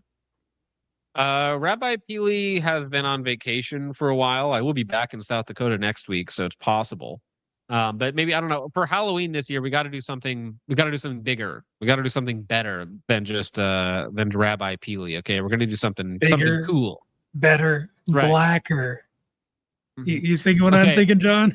Well, okay, so I thought about doing blackface for Halloween, but I'm like, I don't know, man. Because comedy can get away with a lot. Okay, if it's categorized as comedy on YouTube, you can get away with a lot. All right, but I don't know. Like, that's one of those things where maybe this won't look good in 20 years. Okay, when our Overton Palantir overlords are going through my social media history and they pull up this image. Elon Musk going to turn off my Neuralink chip? If he finds this image of me in 20 years? Nothing you do on here will look good. Okay, just don't be delusional. Okay, That's what you're worried about. Out of everything we've done, that's fantastic. Ooh, dress as an IDF service dog for Halloween. I was gonna say not bad. you could even do light skin blackface and get some blue contacts. Ooh, yeah. What if I did bronze face? Well, actually, we're at such a weird space in right wing internet e-girl place where there was that, I forget her name, but the right wing e-girl who did blackface for an entire stream or something like that. So I mean, it's people do it. People have gotten away with it. It's quite funny, but I don't know if YouTube would appreciate it all that much. I think a lot of people freaked out over that and then realized that she is half black. No, not Brittany Venti. Brittany Venti. It was a white girl, like a white blonde girl that did it. Oh, yeah, John, not Brittany Venti. I gotta derail a little bit. We have a question from one of our esteemed guests or one of our esteemed followers, Lost Arrow. He asks, PNW Guerrilla, who is your favorite Uma? Are you familiar with what an Uma is? Am I supposed to know what that is? Yeah. All right. Well, wait. You're not familiar with Uma Musume? I have no idea what that is. Super Creek, Manhattan Cafe. Don't ring a bell. Am I uncultured? No, you're probably too cultured. Okay. I have no idea what that is. Yeah. The less you know about Uma, the better. Okay. Do not the Umas. Okay. Yes. Yeah. I guess. Thank you. It's The not Fuhrer good. has returned. Yes, Lily Gaddis did blackface. That's the girl's name. I forgot who it was. Thank you. Blackface Friday. Oh my goodness. Blackface Fridays. We're bringing it back. All right. Speaking of Blackface Friday, okay, we're keeping the variety show rolling here because Lucas Botkin did an interview today with Ben Sager talking about just the industry as a whole, his new company, a Lethal Corporation, right? And the interview I thought was fun. I thought it was entertaining. It went down some silly little rabbit holes, but there was one part of it that I wanted to talking about Aero Precision, because we've been on a roll talking about Aero Precision. I don't know your thoughts on Aero, Alex, being a Washington native when they were here, and it was cool. I used to work at a company that sold them their materials. Not our fault their parts were bad, okay? Actually, I wonder if they ended up owing the company I used to work for money. But anyways, Aero's like $50 million in debt. They don't put out anything. They technically still exist, but I don't know. What are your thoughts on Aero as a whole, Alex? I think that they handled them falling apart it was just really terrible. They could have just been open with why all of their stuff was taking forever to go through. They could have told people, because there was so much. And I remember going to SHOT Show and it's so many people asking, what the hell's going on with my order, and go to up their booth and please ask what the hell's going on with my order. So that they probably just handled it, I don't say worse than I handled my night vision PR, but they still handle it pretty bad. Yeah, well, you both went to the same marketing company or something like that. You both had the same marketing. I probably took the cake for worse marketing, but they could have done better. Hey, no, you probably did better because you said you would ship the product, and you did that. I did. Whereas they never did. So, but anyways, this is him talking about Aero and something that they. Talking about their marketing, okay? Think about their marketing in the back of your mind. Fix things. What do you think about Aero going under or going away? Not Or whatever? Here's so obviously I worked with, I would say I worked with them. I did a video on a gun, and I guess I could say it now. Their words to me after we sent them that video was, "Hey, what do we need to do to make this not get published?" Was their words to me, which I did not like. So allegedly, again, Aero is like, hey, this video, which I think it was back when he was at TRX Arms, like a year and a half, 2 years ago, talking about one of their AR-10s or something like that. And the thing would just not run. Like, it was garbage. Like, everything was coming loose on it. They had to switch out a bunch of parts, all of this. And the company is like, hey, buddy, how much, what number do I need to put on this check to make this video not go live. Like what can we do to fix it? Which is crazy to me. Okay, I've had people C&D me. I've had people threaten me, call me names. I've never just had somebody straight up like, tap the checkbook on the table and be like, "Hey, buddy, what does it take to get rid of this right now?" That's hilarious. And again, keep in mind that this is a company that at this time is like tens of millions of dollars in debt, and they see another bad video come out and they're like, "Just kill me now. Okay. I'll do anything. I'll do anything to get this video down. Anything, please." No. Wait. Yeah. Which is funny because I feel like a negative video from one of these guys is actually worth a lot of money in terms of sales. So if they had been like, I don't know, Lucas, here's 50K, can you please take this video down?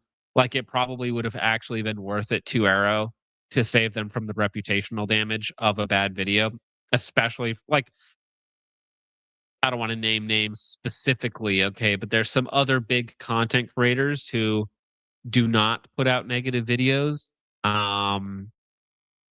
because they talk to the companies and then they work it out behind the scenes about not uploading videos that are negative, right? So they have a very curated uploads. What's the word? Upload. Or that just their YouTube page in general is very positive because any negative video never gets published because they take care of it behind the scenes. I think that's a kosher way of saying it. I did not say Stooch. It's funny, but I did not say Stooch. We lost Alex. Alex is gone. Damn it.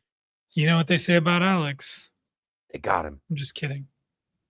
I have no idea what they say about. I have no idea. I didn't say Honest Outlaw. I would never say that. Do we need to look the video up again, John? The Keemstar video about Alex? Yes, we actually do. That was so funny. Dude, actually, is Goat Doctor, is he around? Because I want to talk to him about Israel. Goat Doctor, because he comes in, he always complains, but I don't know if he is the guy that said he wouldn't come on or if the guy he said he would come on at some point in time. Because if you want to come on, bro, just I'll have you on. We'll talk about it, bro. It'll be fun. I did not say Colin Noir. Okay, just to be clear, I didn't say Colin Noir. PNW said his internet got the goy beam. Well, I don't know. I always think it's my internet because obviously, I'm off of Starlink right now. But like my video's been okay for you guys, right? Other than you guys not telling me I was on the wrong mic for 35 minutes. I thought that would have been addressed pre-show already. I thought, I guess that just is what it is. And then someone mentioned it in side chat about a webcam mic, and I was like, you know what? It does kind of sound like a webcam mic. I thought it was just. I thought sorry, it go was ahead. the sock filter. No, it was just literally a different mic. Goat Doctor says, I would come on, but we don't disagree on much, mostly just the Islam simping. See, you're already lying here. You're already lying. So we have stuff to disagree on. Not a single person here has ever simped for Islam. Not a single person here wants a single practicing Muslim in their country.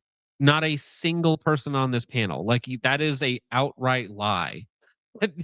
Like, please point to one point in time where I have ever said, yes, more Islam. I would prefer more Islam, please. Never happened. It's not real. It's not true. I think one time you did say Islam was close to being right about women. Well, yeah, but it's like progressives are right. It's like I can agree with certain free Palestine positions, okay, but that doesn't mean that I agree with them or support their ideologies wholesale, right?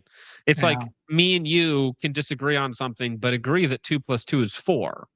But it doesn't mean because we agree on this one thing that I adopt your whole worldview, okay? Yeah, and I definitely don't want those Palestinians coming over here as refugees. That is the worst case scenario. We do not want that. Yes. No. No. You know what? Only if they're from South Africa. That's really the only refugees that I'm interested in. We'll take them. Okay. South Africans, actual Africans, don't deserve you. You're far too good for them. Well, I don't know if Dr. Goat's going to come on, but let's get to your guys' super chats. Wall. He got scared, Alex John. is what's up? He got scared. He got too many hard-hitting questions. He just had to get out of here. Well, we got past all the questions though. We were just talking about silly stuff now. I had the biggest question coming. He wasn't ready for it. What's your big question, dog? Well, there were some allegations right before the start of the stream in the side chat, and it said that he, I probably can't even say it on here actually.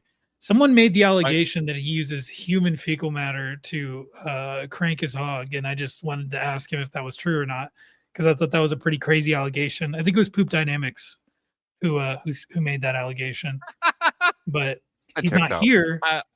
Pretty convenient. I don't know what he's on about. That is quite funny. Yeah. Anyways, I hope Alex gets back. If not, thanks for hanging out, man. Appreciate it. Mr. 9x9, he's not even going to get to experience Big Toe Money live. Mr. 9x19 for $20 says, let's do this Big Toe Money Monday. Free Dugan. Christ is king. Thank you very much. Mega based, Mr. 9x19. Honey, this is a song of the summer shit. You know it's funny. Walk on stage with no shoes on. All I need is feet, boy, I'm too gone. Hey, Jake money, Big Toe Money. This is a song of the summer shit. You know it's funny.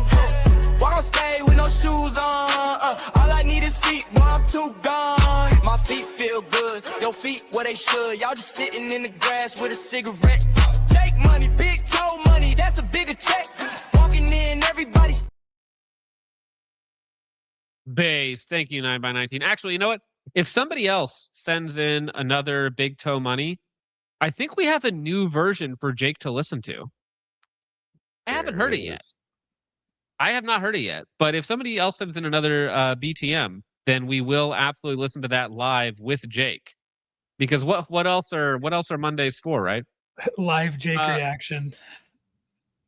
TND says Coppertone for 2. Appreciate that, sir. Thank you. Andrew Webb for 7 months says Pacific Northwest Guerrilla was my first based pill in 2020. There you go. I appreciate that. Thank you.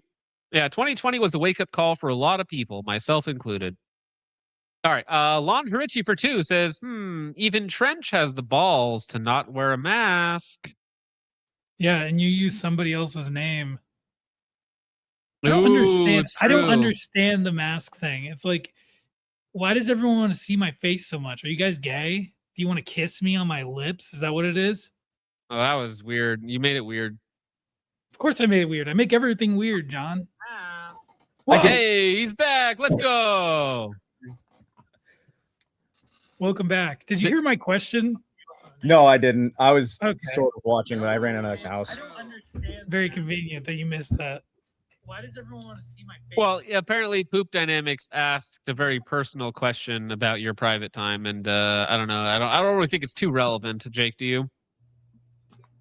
I mean, it's maybe not relevant to the current conversation, but it was pretty crazy allegations. So I didn't know if he wanted to address the rumors. I'll address whatever. I don't care. What I missed. So we're gonna. I'm sorry, John. So earlier on, before the stream started, Mr. Poop Dynamics, he's a longtime viewer of the stream, great guy. He made the claim that you use human fecal matter while you are cranking your hog. You use it as like a lubricant. Is this true, or is this just false allegations? What was his handle again? Poop Dynamics. So Poop Dynamics is asking me if I work it with poop. Yes. No, I do not. We just had to clear that up. I hope you understand. Okay, can I also make a statement that if you do that, and after we win, we find out that you do that, sorry, it's been a good run, but you shouldn't have let us find that out and, be seeing you in the afterlife. Well, you say that, but I know a place where 1 billion people do that. And you can do that there. Central San Francisco for 5. Jake, shut up. We're moving on. Central Sans Defense 5 says pulling pews at Culver's over the Midwest's best cuisine. I'll allow it. Thank you, Central Sans Defense. Appreciate that, sir. St. John's Crusade for 5 says, I miss 2020, Risky, Pacific Northwest, Allegheny County Rescue Co., different times, peak Instagram. Back in the day. Yeah, I feel like that time, that was when a bunch of the big accounts got zoinked during COVID because there was a crackdown on information. And then only now, like 5 years later, are we actually getting that slowly built back up. Wyatt for 5 says you should call Pacific Northwest Guerrilla just PNG for short. I think it works well. All right, PNG. Carver for 2 says Focus Mark 1 ran perfect with the Super Safety and Super 42. Thanks, John. Well, you are quite welcome, Carver. I'm glad that upper is working for you. Grinder Admin for 5 says we can promise you that's not how they met, and they hung out way more than 3 times. Oh no. Talking about Mr. Coleman. Thank you, Grinder Admin. Grinder Admin for 5 says he's 100% not a Fed. We know. We've seen him naked. Man, Grinder coming in hard with the allegations here. That's wild. Central Sans Defense for 2 says Pacific Northwest Guerrilla and I have never worked together. Allegedly. The Goy Beam got him again, dude. I thought he was just like stone cold, like Chama, the entire time. Just nope. Turns out the Goy Beam got him once again. I feel a little bad for asking that question. I feel like I broke him a little bit. I can't believe you used his 5 megabytes of internet speed to ask him It's that. important. People wanted to That was know, the last John. question he's ever going to get on the internet, bro. Vandalay for 2 says Alex is my favorite Fed psyop. Aww. Lightsport for 2 says hi Jake, hi John, hi 4-foot bearded guy. Well, I'm pretty sure Alex is taller than I am. Thank you, Art Vandalay and Lightsport. Appreciate both of you. Patterns for 10 says Gorilla Man, love the content, but someone in your warehouse sent me an open rotten can of beans in a Footman, and opening that in my apartment was not as funny as I'm sure they thought it was. I'm going to save that for him, and if he comes back. That's terrible, man. I'm saving that for you. Oh, no. Rotten beans in your apartment complex. Grinder for 5 says, sorry, but Washington State is gayer than us, and that is saying something. You're not wrong. The people here are gross. Well, Patterns has another one, which we will get to if Alex comes back, okay? Judge Holden, member for 7 months, says ODGG is the first 4-letter Fed agency. Yeah, I mean, so like I want to be like charitable as much as possible to people, right? Because I don't know what good it does to Fed jacket everyone. I mean, there is some benefit in being like everyone is a Fed until proven otherwise, right? But at the same time, like the Feds do not need a small company to get your address. Not a thing. They don't need like, because I have customer data. I do, right? People buy stuff from me and I ship it to them. So I have like, phone numbers, I have emails, I have addresses, I have names, I have, credit card info, I have all of this stuff, right? So you could say, oh, is XYZ person has access to this information, they're going to turn it over to the Feds. The Feds already have all that. Like if you have anything online, the Feds already have that. So like how useful is a small mom and pop shop for collecting people's information? Right? It's like when they can just get all that from Facebook, X, and Instagram. Like that seems way easier to me. Lightsport for 2 says sounds like a self-report big dog rape. All right, Lightsport. I don't know what that means. Grug Hullabunga for 2 says trauma. Thank you, Grug Hullabunga. Appreciate that. Coppertone for 2 says women have cooties. Thank you for censoring women, by the way. That really so true. There. Thank you, Coppertone. Todd Dogs for 2 says Feds are everywhere. Pacific Northwest got spared. Leave him alone. I mean, listen, okay. He'll admit that he did silly things when it comes to like the crashing out on the customer for using a discount code, which I think is the funniest one personally. Slimy Chud for 5 says, I believe 100% Jake Power Bottoms for Randy Rosen. No! If this is not true, then show toes. No, okay, I'm not gonna show my toes. All right, I see what you're trying to do there.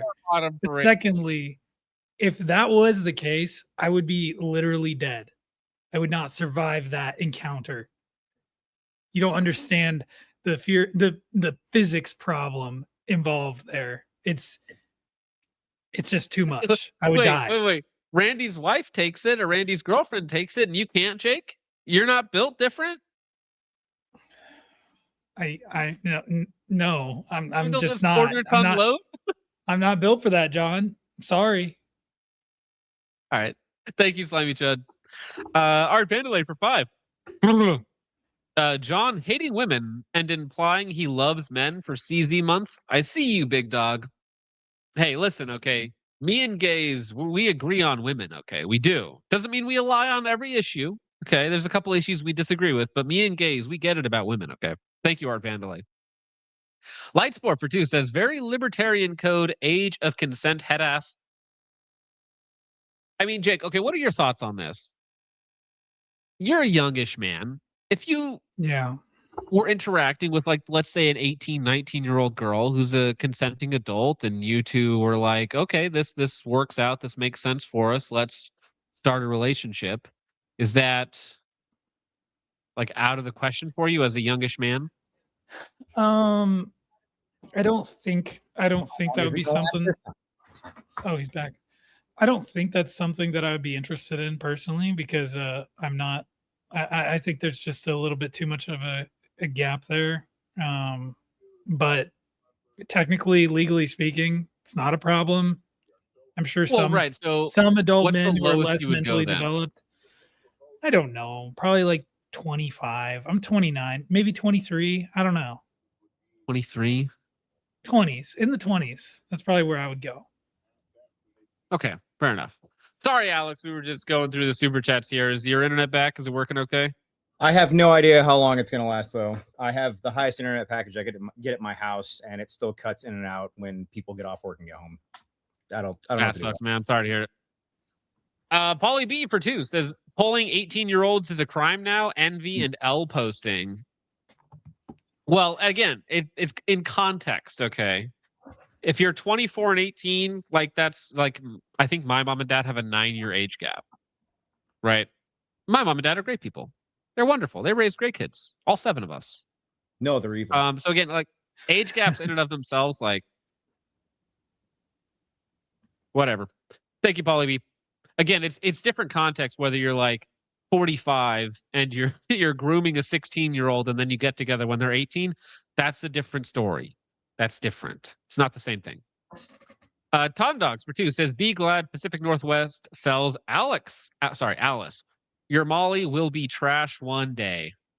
I don't know. What are your thoughts on Alice versus Molly? What's wrong with Molly? Molly's superior in every way, and Alice sucks. And all the people that like Alice are old and coping. I agree. Thank you, Tom Dogs. Well, like I don't own a single thing with Alice webbing. Not a single thing. Really? I think so. I think that's like most of my gear. Really? Well, no, I rock the South African chest rig, and that's not Molly. Grug for 2 says that girl was promised 3,000 years ago. Grug Holobanga. Paulie B for 2 says, guns, great time to do dishes. Thank you for fixing Mike. Yeah, my apologies, Paulie. My apologies. Get it out. Sorry, what? Do you want to go back and get that one, the $10 chat? Oh, yeah, sorry. Alex, if you could, there was this patterns guy here who had a couple questions for you specifically. It says, Guerrilla Man, love the content, but someone in your warehouse sent me an open, rotten can of beans in a fuck bin, and opening that in my apartment was not as funny as I'm sure they thought it was.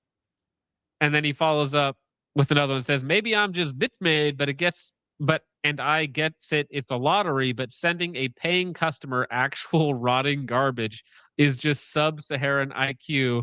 That was disgusting. Yeah, so we had a fuck bin where we thought it would be funny to open up the cans and then put them into Ziploc bags, and we didn't allocate at all for the people that lived on the other side of the country, and then people that got packages redirected and lost. And yeah, never doing that again. I offered people refunds. I was like, hey, we thought it was really funny, and we didn't think that through at all. I had an ice cream too. Yeah, it was funny until it wasn't. Yeah, that's one of those ideas where it should stay an idea, you know, that should stay on the drawing board, you know. It's like, that's funny, but what if this turns into a hazmat biohazard, you know, in transit? Okay, do you remember, this was a while ago, years ago, there was this black chick and she was selling like this pink sauce. And it was like unpreserved honey, and so it was not shipped or transported properly, and so half of it just turned into like straight poison. Yep. You know, and it was like actually sending people to the hospital. There's It's like class action lawsuit against her. Yep. Yeah. Woo. Lightsport for 2 says the women don't have to fear me. You men do. Thank you, Lightsport. Get It Out says I don't hand out any FRTs to Browns. Fair enough. Trout for 5 says for Jake, everything you wanted, and he's right. Fucking hear me. Thank you, Trout. I appreciate that. Todd Dogs for 2 says Jake cries out in pain as a mental needs kids is on the porch. It's true. It's very true. Just Some Space Cowboy for 10 says, I bet Logan can picture Umas in his mind. Anyways, night, gents. Another early morning tomorrow. Well, hey, I hope you're having a good... I think he still has 15 weeks of deployment. So good luck out there, Cowboy. John, you lost your mic. My bad. I don't know what. Sometimes I need to get a new cable. But anyways, that guy still has 15 weeks of deployment. So good luck out there, man.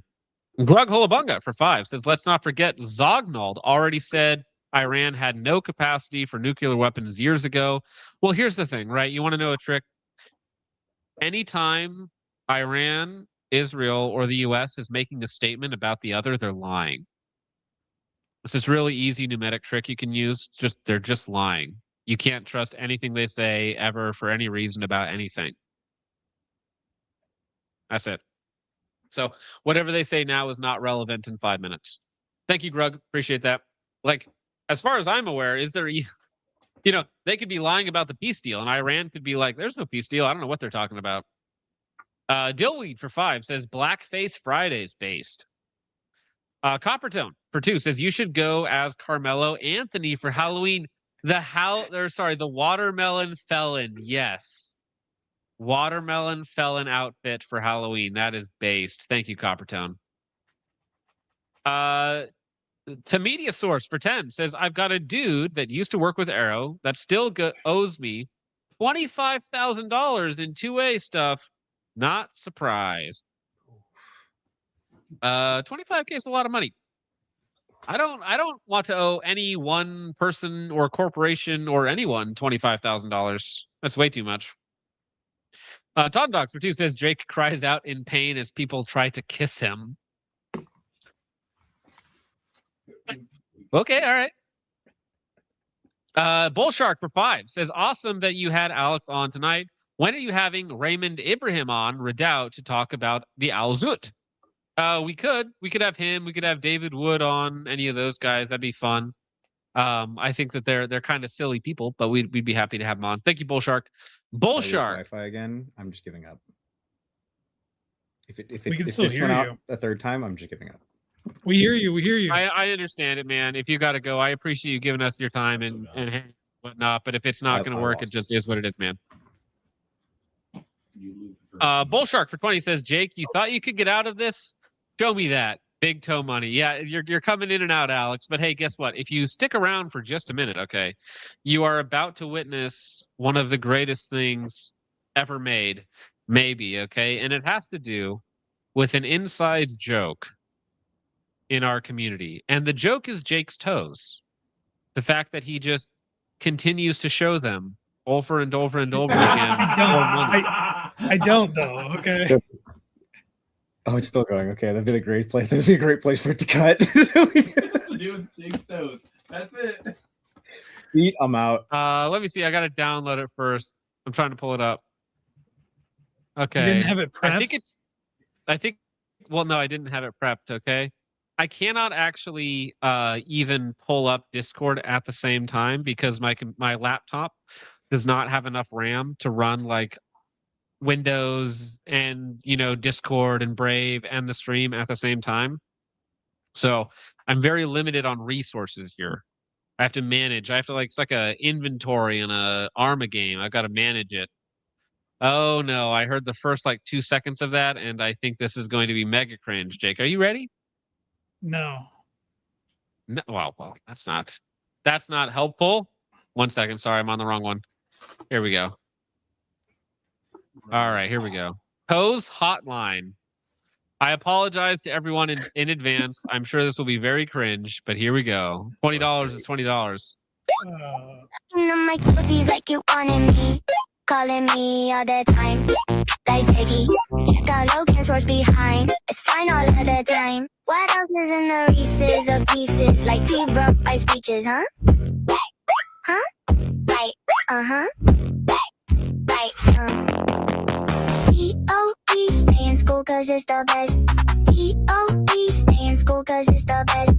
T-O-E, stay in school cause it's the best.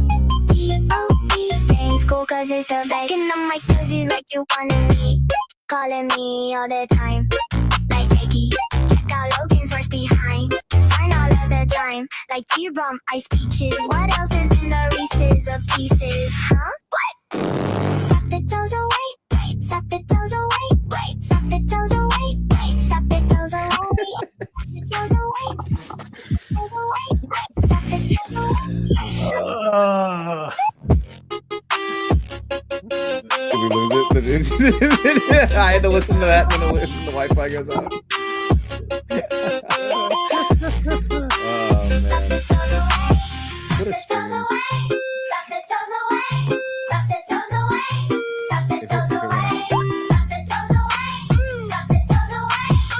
Y'all are about to see me eat my Glock live.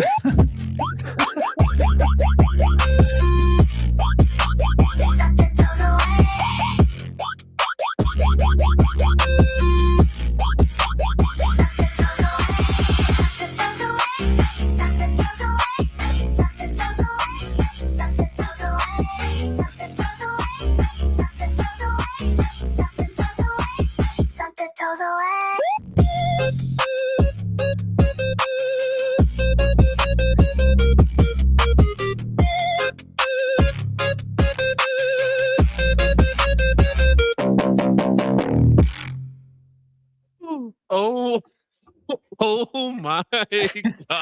Yeah. I cannot blame him for leaving. That was what was that? Oh, there's more versions of it. You know, No. That was not a banger. Okay, it was so funny because of like the reactions, but I did not need white girl hyper pop. Suck the toes away. I think that was the line. I couldn't even hear it very well. Was it suck the toes away? I think so. Yeah. Some people say it's a banger. I don't think so, man. It was not worth $20. That's what Coral Weezer said. He used to be a gun channel, by the way. Yeah. It used to be. Yeah. Hop is right on the money though. That was very funny. Yeah. Oh. I hate everything. Especially you guys. That's how it goes. Woo. Yeah, that's the last. I hope everyone enjoyed seeing P&W Guerrilla on the stream. He's never coming back ever. He's been scarred. What it is. Oh my God. All right. Big Slice for 2 says, am I tripping to say that Pacific Northwest was aware of a narc? Yeah, you can go back and listen to his explanation of it. It's up to you to decide whether you believe him or not. Thank you, Big Slice. Polly B for 5 says, John trying to stream videos. I'm limited by the technology of my time. True. Thank you, Polly B. Lightsport for 2 says, how do I refund my super chats of the past year? This is not a banger. This is not a banger, and I know bangers. Thank you, Lightsport. Bull Shark for 2 says, I want my money back for the real BTM, LOL. Yeah.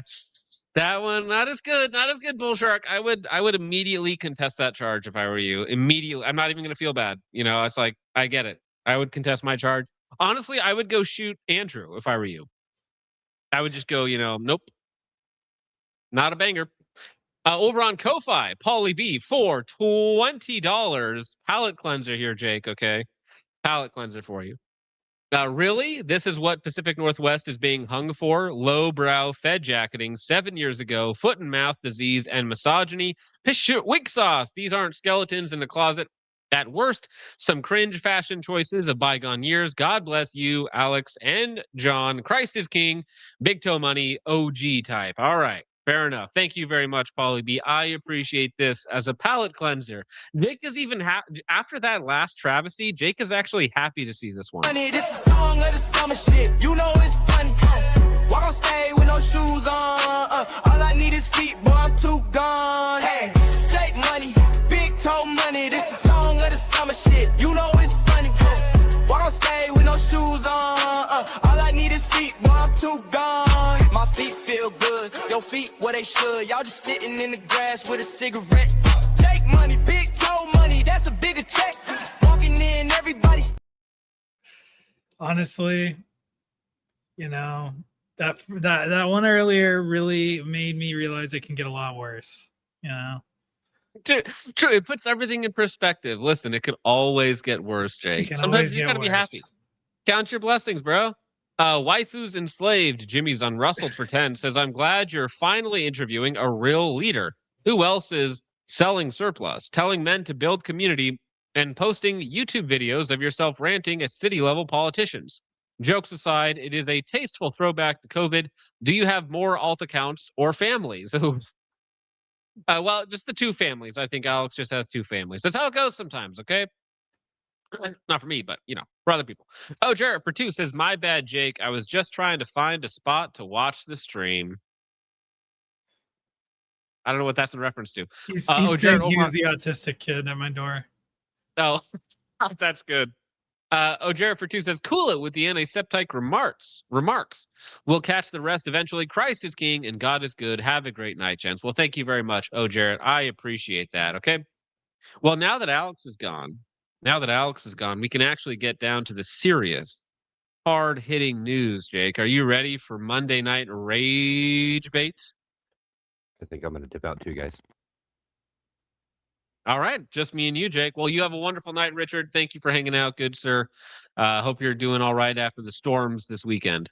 It was rough. I've still got a whole bunch more trees to cut down. That's why I'm going to try and get to work early so I can get off early tomorrow. Have a good night, guys. Have a good night. Appreciate it. Wait, Bull Shark. Why are you dropping another $20? You want another butchered? No, you don't want another butchered big toe money. That's not happening, right?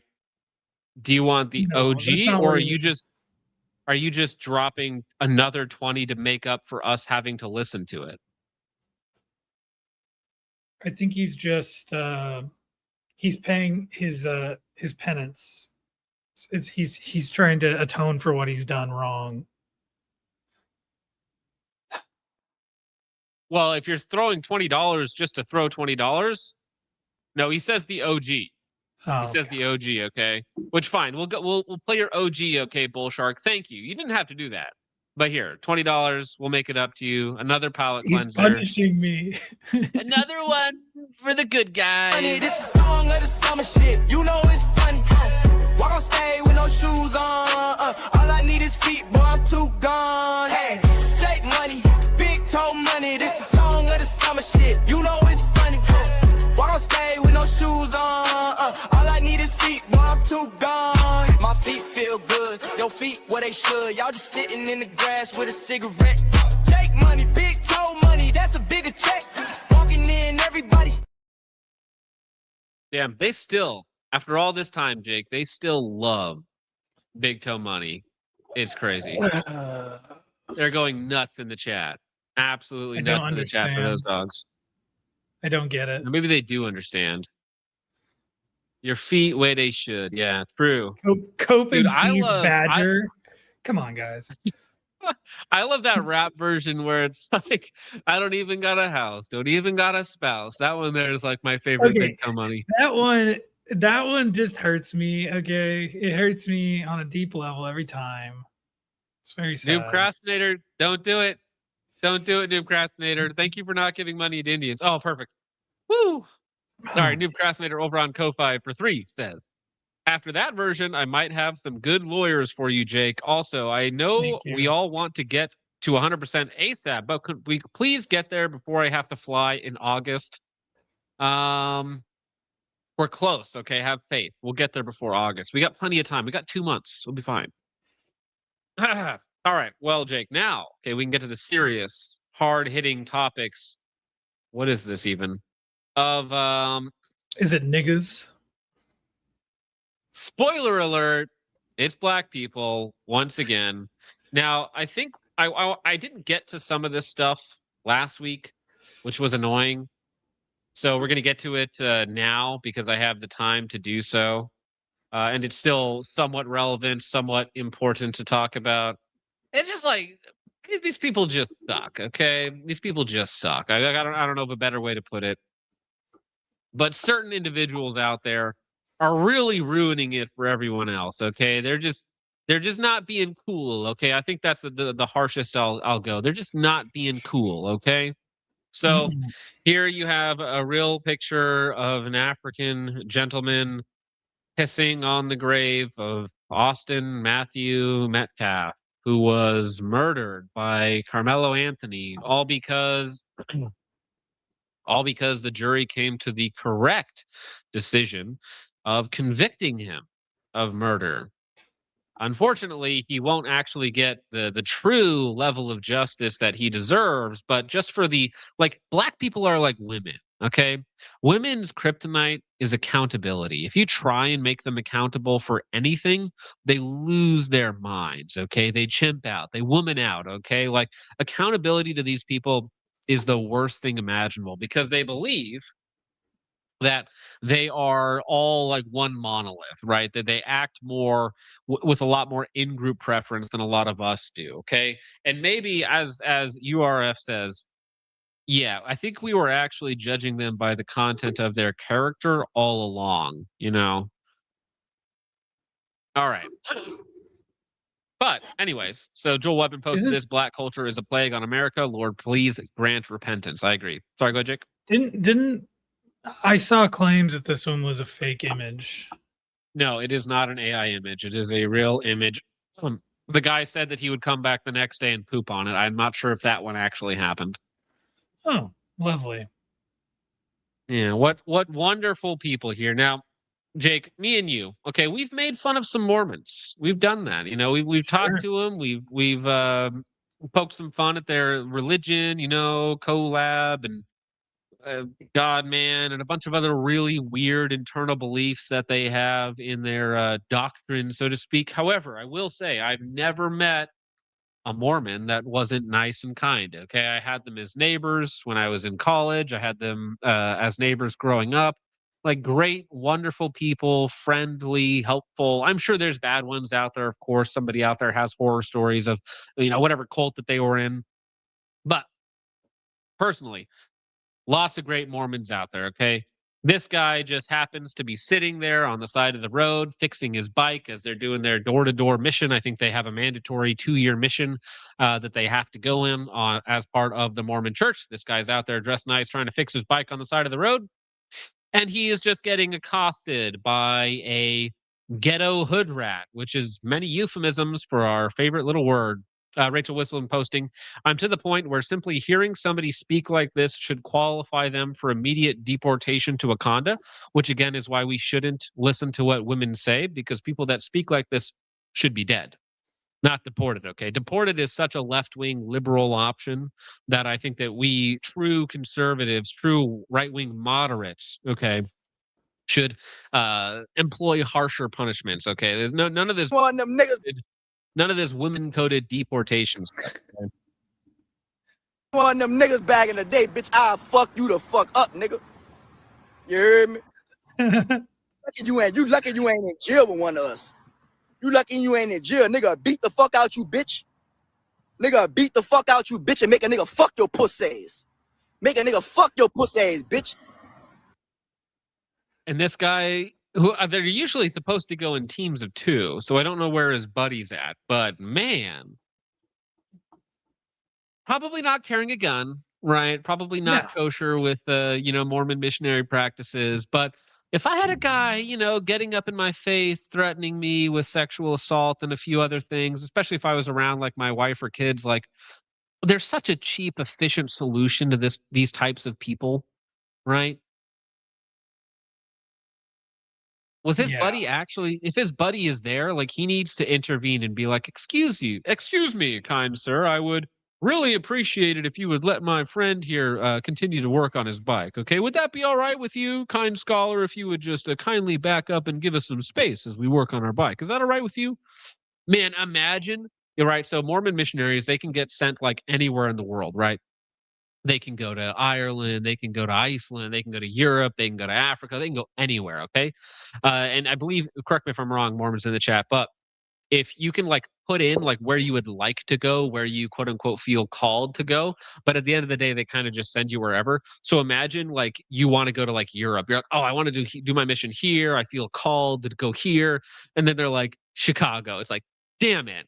Yeah, right. Because you're gone for 2 years, right? You're like, damn it. It's like, all right, they need to like, listen, okay, Mormons, you guys were based in the 60s, okay? Like, figure it out. If you're going to do Chicago mission trips, like, you need to provide some additional security. You guys got the funds, okay?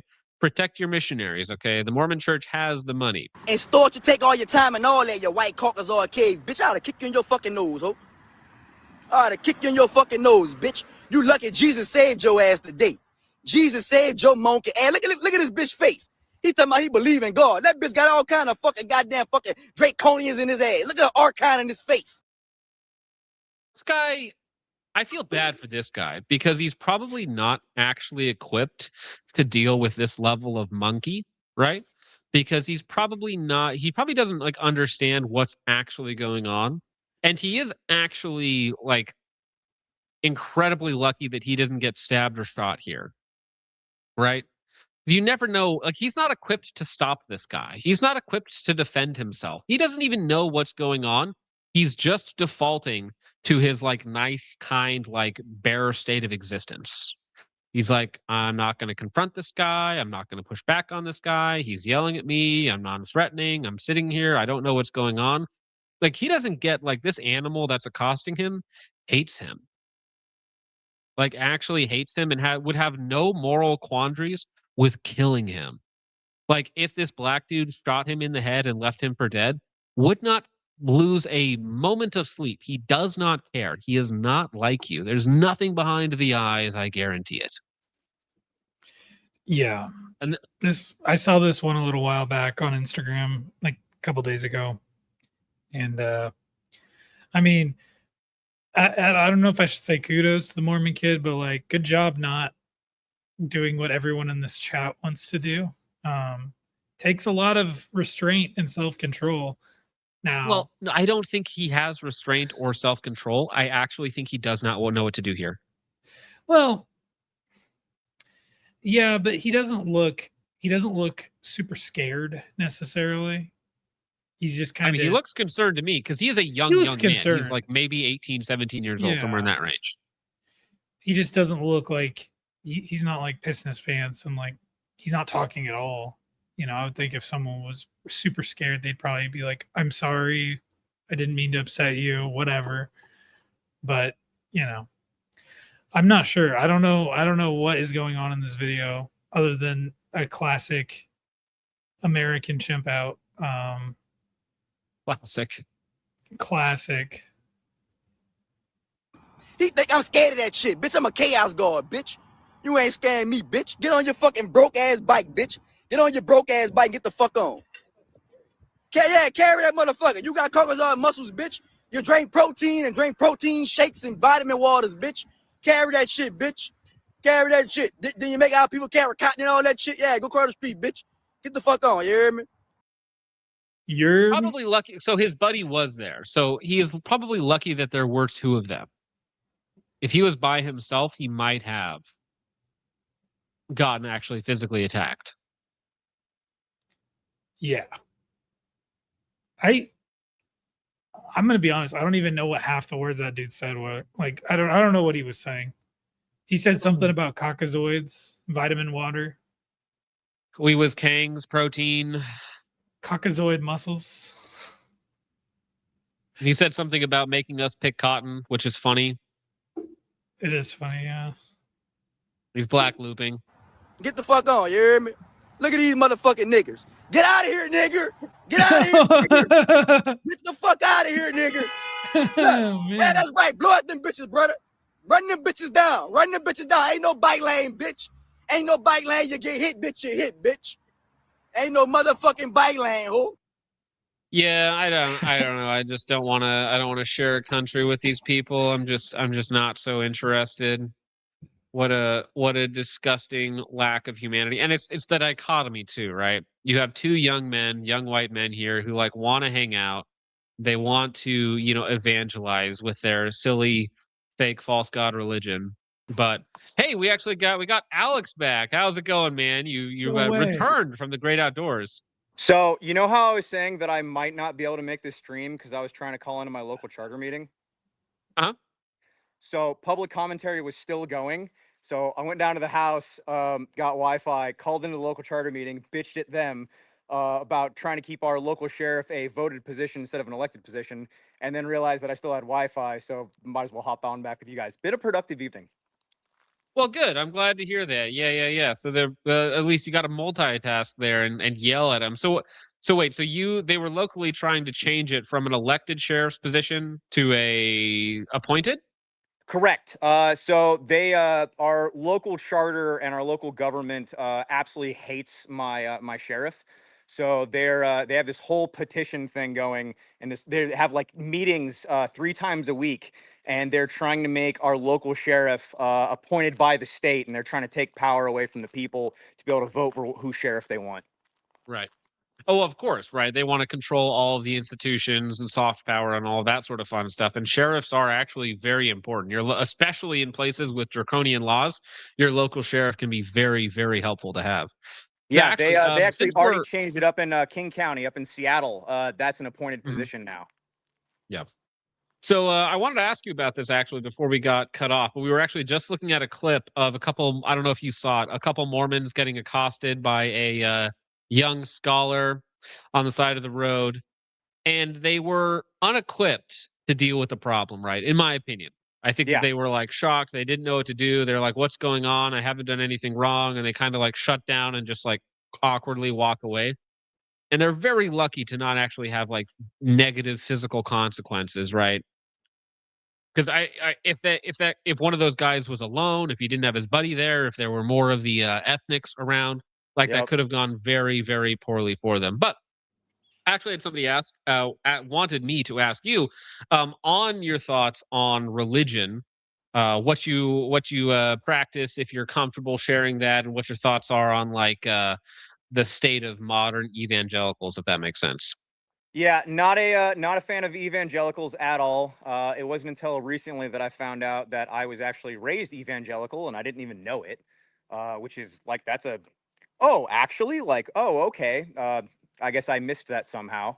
But no, even though I don't agree with Mormons on everything, I made a YouTube commentary video on the Mormon attack and that. Lovely scholar going up and sharing his wise words of wisdom. I do believe that Mormons get more hate than they deserve, especially of every other denomination. Now I understand. I don't agree with their religion. I think their religion is silly, to say the least.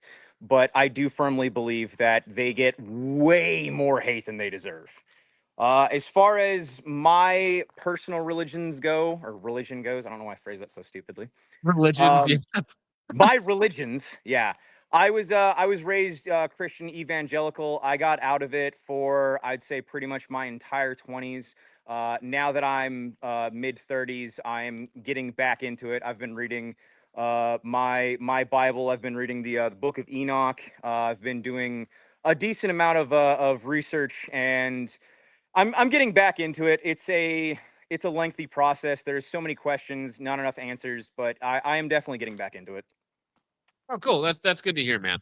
I was raised in a similar way. I was Southern Baptist growing up, which isn't like necessarily evangelical, but then, through college and whatnot, I didn't really have a specific denomination to call home. And lately, what I've been doing, which is, as you say, like you get into some of the other stuff, is looking more into like church history and some of the early church fathers and some of what they said, and like, the differences between like Orthodoxy and Catholicism and stuff like that. But yeah, no, that's awesome. That's good to hear that you're looking into that.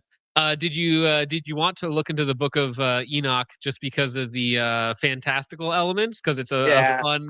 it's a fun like little side tangent where you're like, It's I don't know what this is, but it's cool. so it was absolutely because of the Instagram Tataria reels. Yes. Uh-huh. And going down that rabbit hole, and then how many times in the book of Enoch, in Genesis, and then Psalms that the Nephilim are referenced, and that is just a wild rabbit hole to go down. Oh yeah, 100%. Did you see, was it Father Stephen DeYoung? I think he was on Tucker Carlson talking about the Nephilim. It's really interesting to learn about them from the Orthodox perspective about what these things are, what they represent in the world. So if you haven't seen that, I would recommend looking into that. Father Stephen DeYoung is an Orthodox priest. So Yeah, I'll absolutely have to look into that. I've been getting a lot more into Tucker Carlson as of late. Sam Hyde and Tucker Carlson have been kind of like my main YouTubers that I've been watching lately, which I guess some people would say that is like normie slop, but eh. I don't know if I would consider Sam Hyde normie slop, but I mean, listen, okay, people have to appeal to normies. It's fine. Tucker Carlson, like I'm always Yeah, torn I on meant him because specifically Tucker Carlson as normie slop, not Sam. yeah, I'm always torn on Tucker Carlson because there's some things where he's just like so obviously wrong about, or he just doesn't know about, and there's other things that he's like pretty good on, and then sometimes his guests are just like absolute like nonsense merchants. But again, I don't I think believe it's fine to appeal to like a wide audience. I don't think it's a bad thing. I don't believe that, because I've watched quite a few interviews that he does now where he's like pretending to not know things, and I'm like, there's no way you don't know what Patreon is. Come on, like. You're telling me that Tucker Carlson in 2026 has never heard of Patreon? Like, no, I don't believe that. Like, he probably acts like he doesn't know things for engagement and start conversation. Well, yeah, I think that he's a conversationalist and a bit of a chameleon, right? Well, I mean, Joe Rogan does the exact same thing. The wow, really? Oh, they did what? And it's like, No bro, come on. way. Yeah, like Well, okay, you know what he's if you're a talking about. podcaster, half of your vocabulary needs to be whoa. No Whoa. way. Really? Like Sean Ryan, it's all every clip you see of him is him No being like, shit. no way. What do you do No next? Wait, so you're telling me? Then he repeats exactly what he was just told? Yes, Yep. that's right, bro. No way. Absolutely. All So right, true. man. Let's where were we at here? We're talking about this. So, well, I don't know. Growing up as an evangelical, was it in your experience? Because I'm curious to hear other people's experiences with growing up in that sort of church. Was it very pro-Zionist for you? Because I grew up like Israel is our greatest ally. It's in the Bible, therefore we must do everything they ask us to do. Therefore, they are correct about everything, and we need to bless them and send them our money and our missiles because that, you know what, blowing up Gazan children is what helps make God happy with us. Like Yeah. that's how I was raised. So, and I hate to to take this answer or give this answer because it feels like a cop out. But I actually and unironically do not remember most of my life from before the military.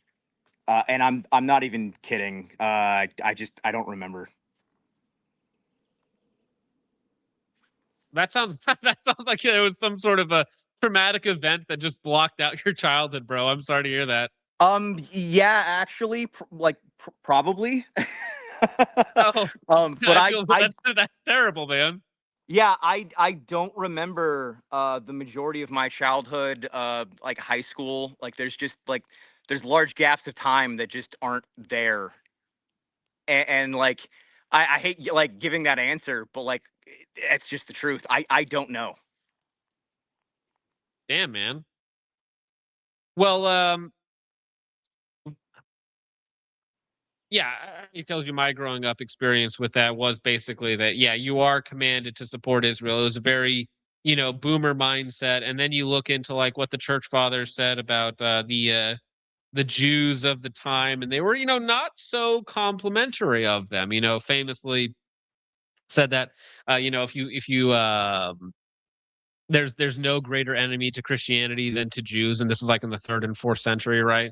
Because at the Mhm. time they were trying to undermine and trying to Judaize the faith and trying to convert it to their will, which is the exact same thing that they're doing now with and using the tool of modern evangelicals to spread their power base, right?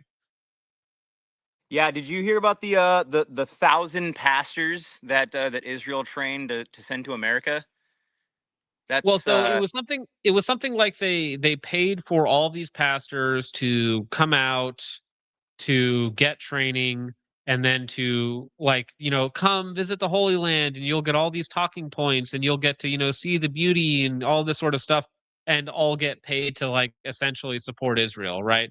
So Yep. they're trying to use religion, specifically evangelicals, as a form of soft power, right? As a form Yep. of influence.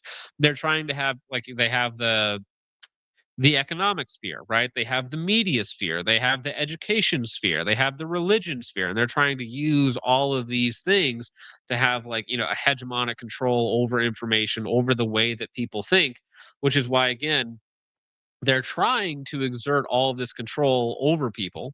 They're trying to influence the way that Americans think in their day to day life. And to see it like fail so spectacularly in 2026. Yeah, I mean, I guess I understand why people think that it looks suspicious. Like there's got to be some other play at work here.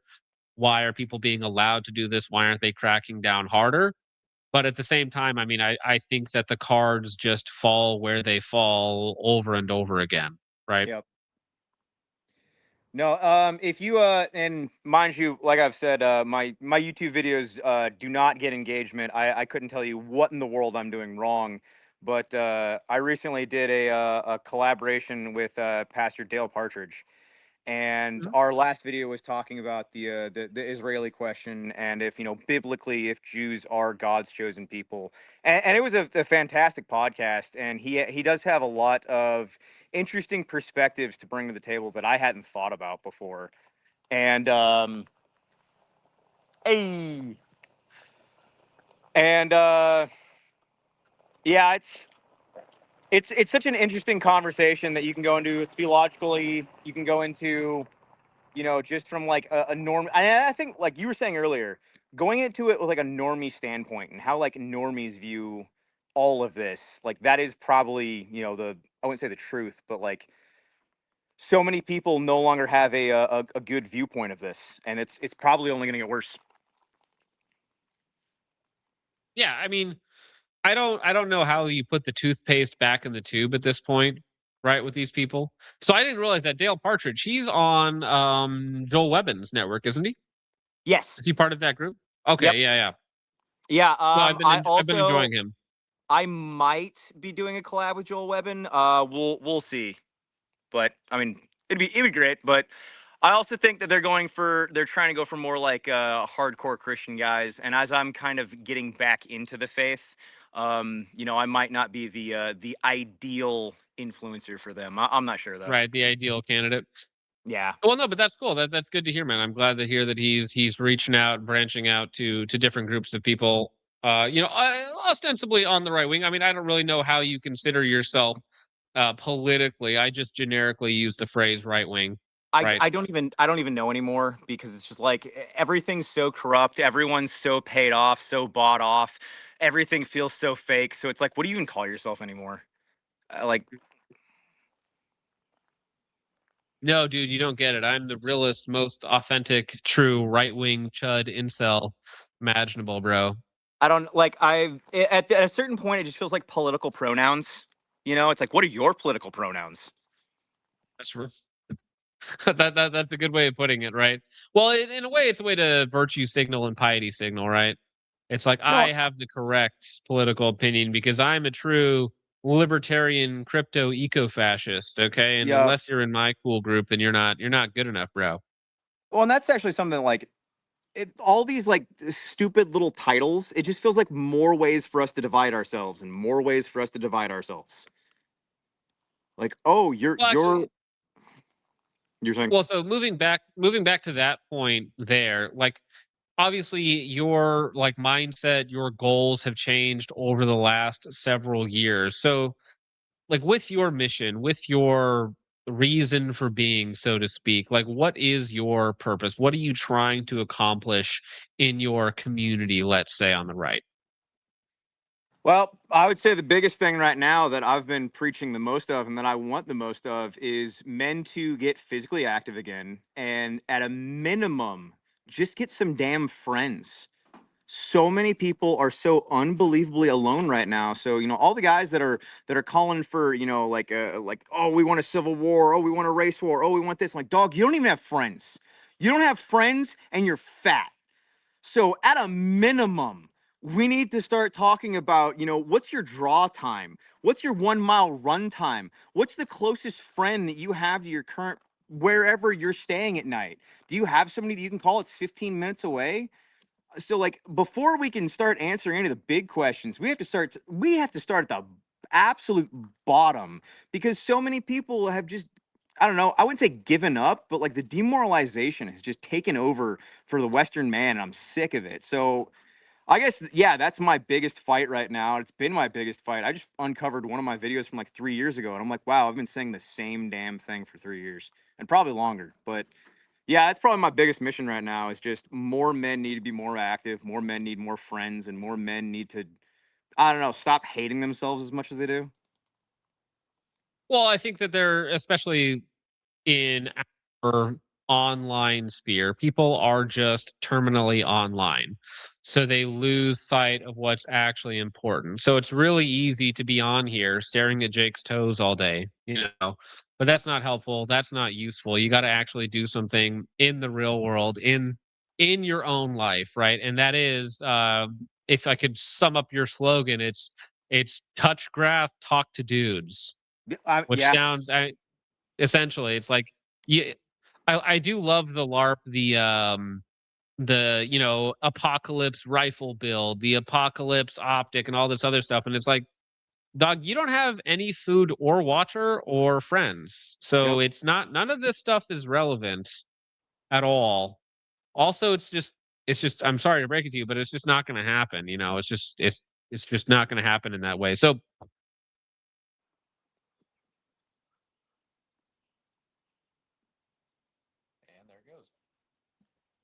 Wait, did I lose the Wi-Fi? John, I think your mic muted.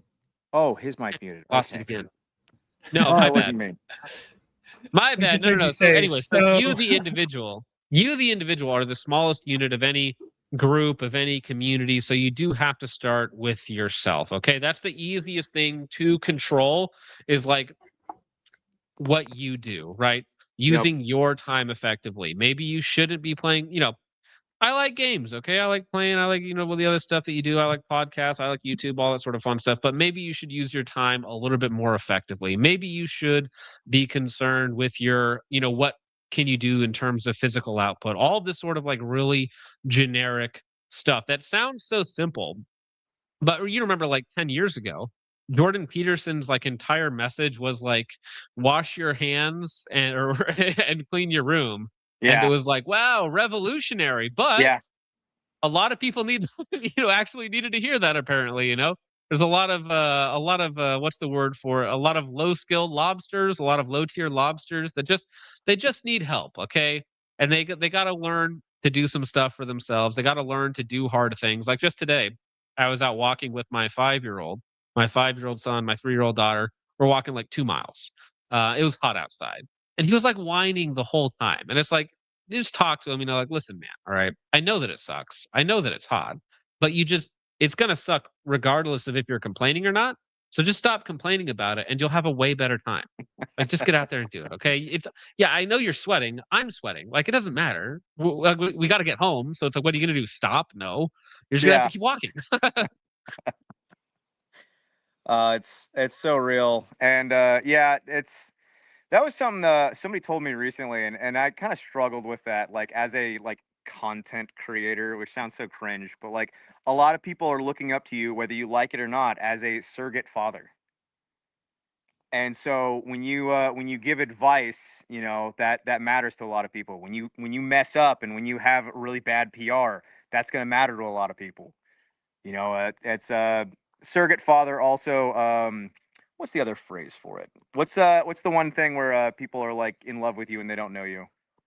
A parasocial Parasocial relationship. relationships.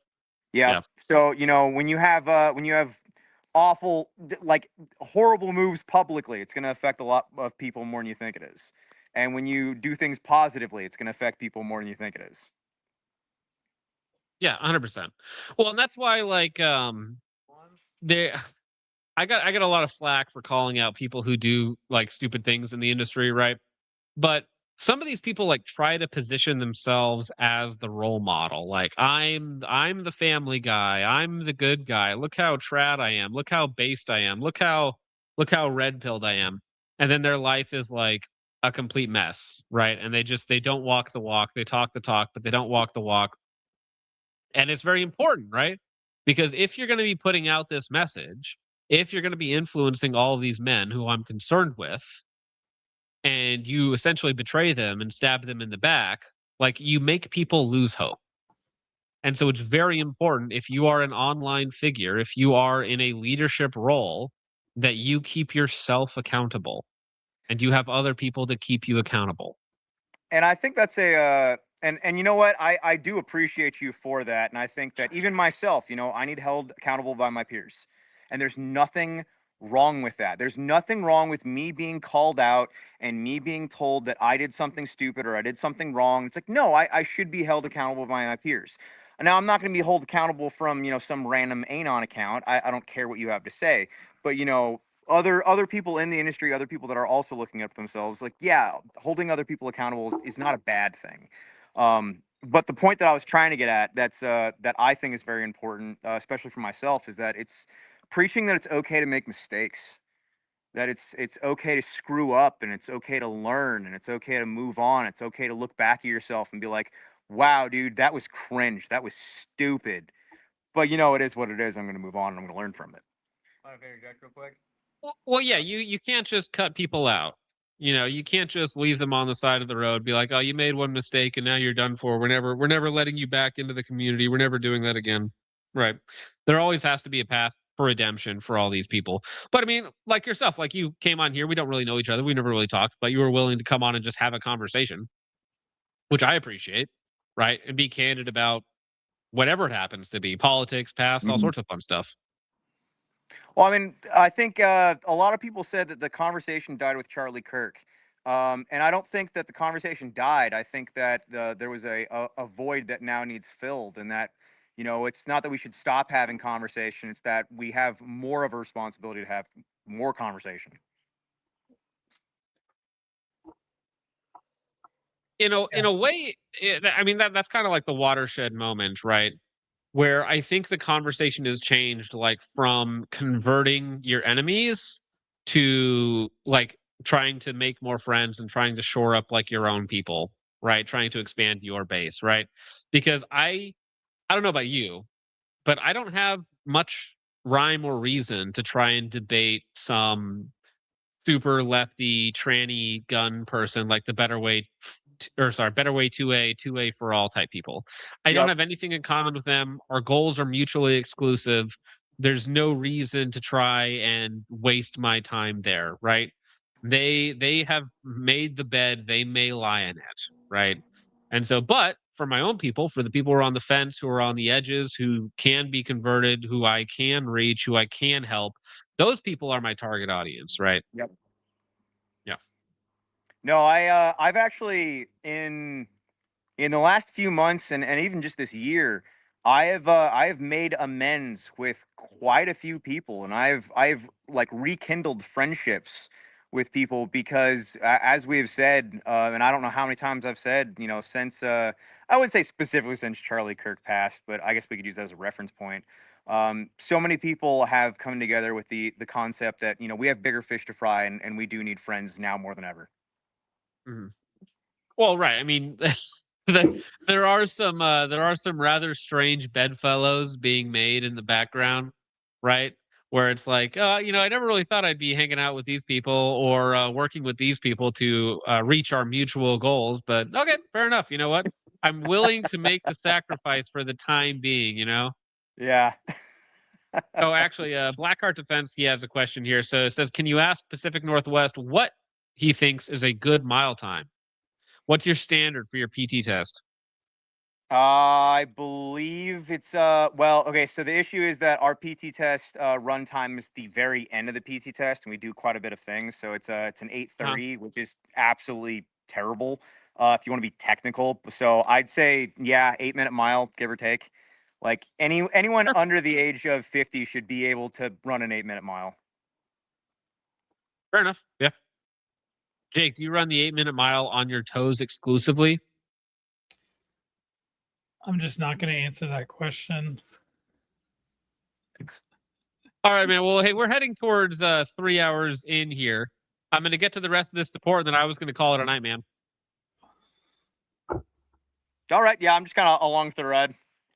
Okay, Kids are already perfect. asleep, so I got nothing. I got nothing better to do. Oh, Dan, your kids go to bed early. I still got like 45 minutes of them being up. I'll get to go in and say goodnight to them before we're out of here. Well, it's 8:45 here. Well, I'm in the same. I'm like an hour north or an hour south of you. So yeah, I mean, still light outside. All right, we don't put them to bed when it's still light outside. That's like punishment for a kid. Well, my kids are also sick right now, so. Oh, that's fine. Dick Cheney's Heart for 5 says, now that Richard is gone, when are we replacing him with an Indian from Fiverr? That's true. I could have an Indian do it for cheaper, dude. Imagine with my audience bringing in an H-1B Indian just to sit there and like do nothing in the corner of the screen. That would actually be very funny, but for different reasons. Sir, do not redeem. Sir, where is my paycheck? Sir, you promised me housing. Why am I here? What is this label called the rape chamber? Polly B for 2 says, Hank Hill whispers, black people. Thank you, Polly B. And then we have Brad Harvey for $2 says NIGGGER.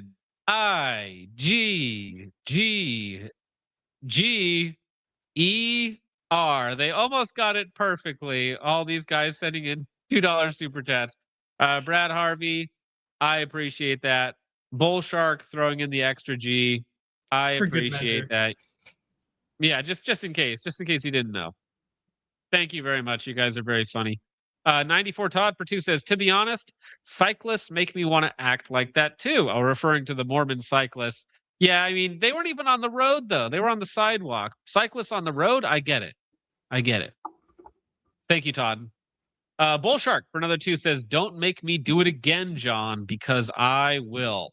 And then he does it again for $20. Says, here's for the real big toe money, I ain't no beach. So Bull Shark, I want to make sure that I spend your money correctly. You want the OG 30-second big toe money again. Because it's even funnier the 4th time. I just want to make sure that's what he wants before I play it again. These people, John. He says yes, Jake. He wants it one more time for good measure, Jake. I apologize, Alex. One more time. It's even funnier the 4th time. This is a song of the summer shit. You know it's funny. Walk on stage with no shoes on. All I need is feet, boy, I'm too gone. Hey, Jake money, big toe money. This is a song of the summer shit. You know it's funny. Walk on stage with no shoes on. All I need is feet, boy, I'm too gone. My feet feel good. Your feet where they should. Y'all just sitting in the grass with a cigarette. Jake money, big toe money. That's a bigger check. Walking in, everybody.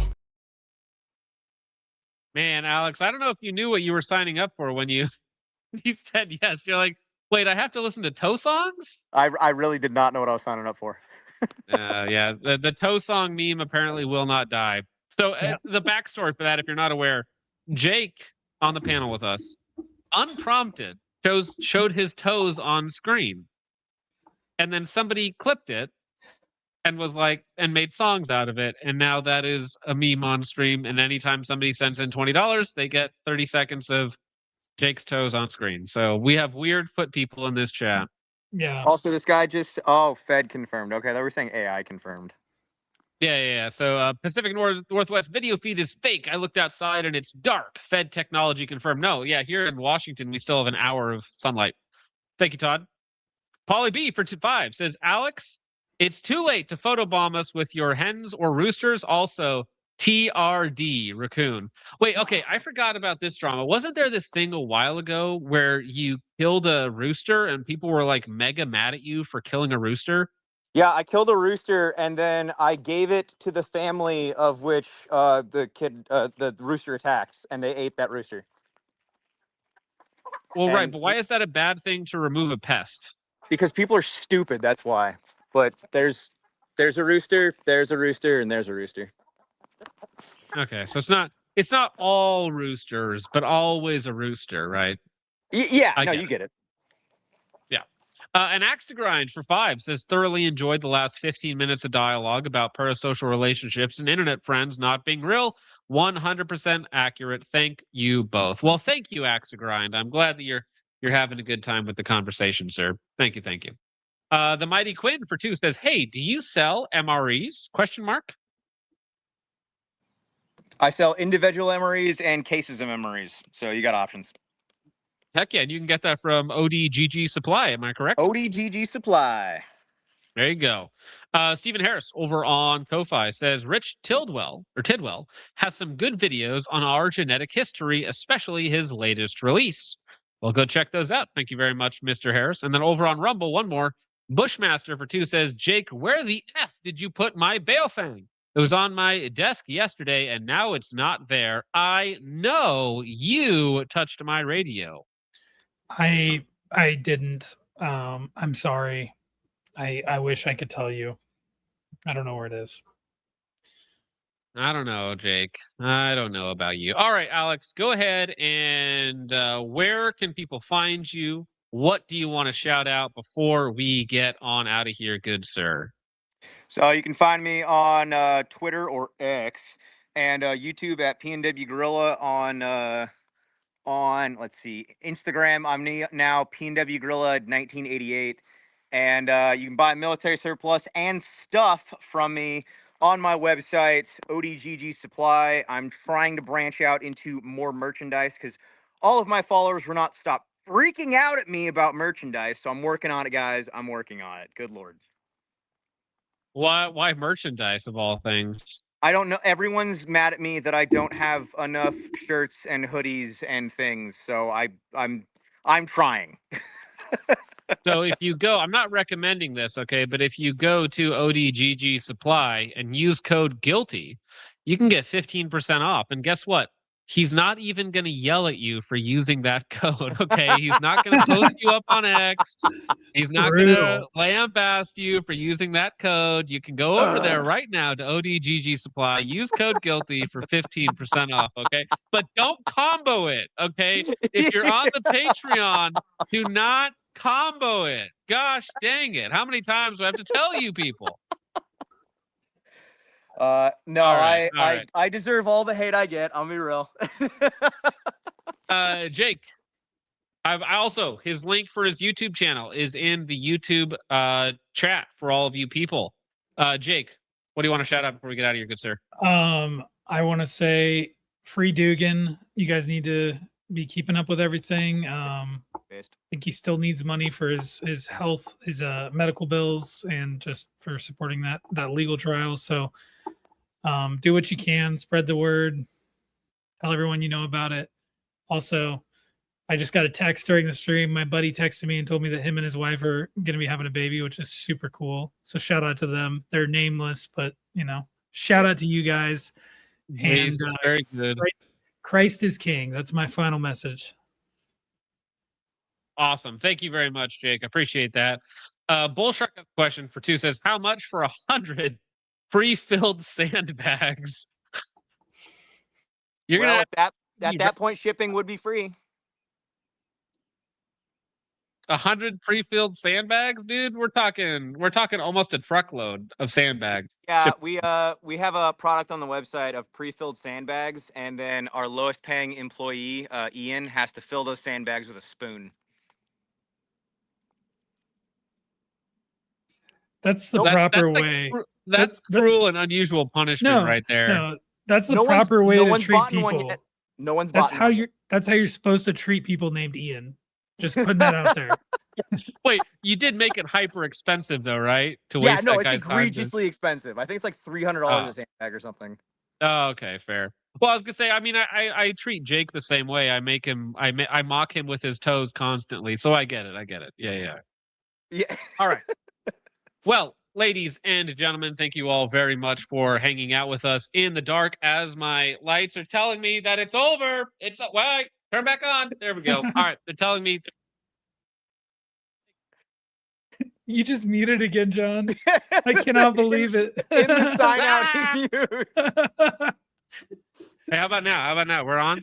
Damn, hear you. okay. Don't My touch mic anything. is dying. The lights are dying. Okay, it's telling me that it's over. It's a Monday night, dogs. I'm going to bed. No, I'm not really going to bed. I got a lot of work to do. But thank you to each and every one of you for hanging out, for watching, for supporting. Go check out Pacific Northwest Guerrilla. Thank him for his time on the show. Go to ODGG Supply to buy sandbags because it would be very funny. Okay, it's not a good investment, but it would be very funny if everybody bought a sandbag. just ruin that guy's next like 3 weeks. Yeah. All right. He's gonna get PTSD from every time he sees a spoon. He's just gonna retch in some. Oh, that's sort of another thing. So while he's filling the sandbags, the entire thing's live streamed. Oh, even better. $300 for that. That's cheap, guys. Somebody's got to do it for the for the memes. Okay. Be Oh, very it's on funny. sale for $130 right now. Yeah, it's on sale right now. $130. Somebody go buy $130 one right bucks now. for a pre-filled sandbag. It'd be very funny. It would be very, very funny. But with all that out of the way, gentlemen, thank you so much for watching. I hope you all enjoyed. I will see you guys soon. God bless. Christ is King. Godspeed out there, gents.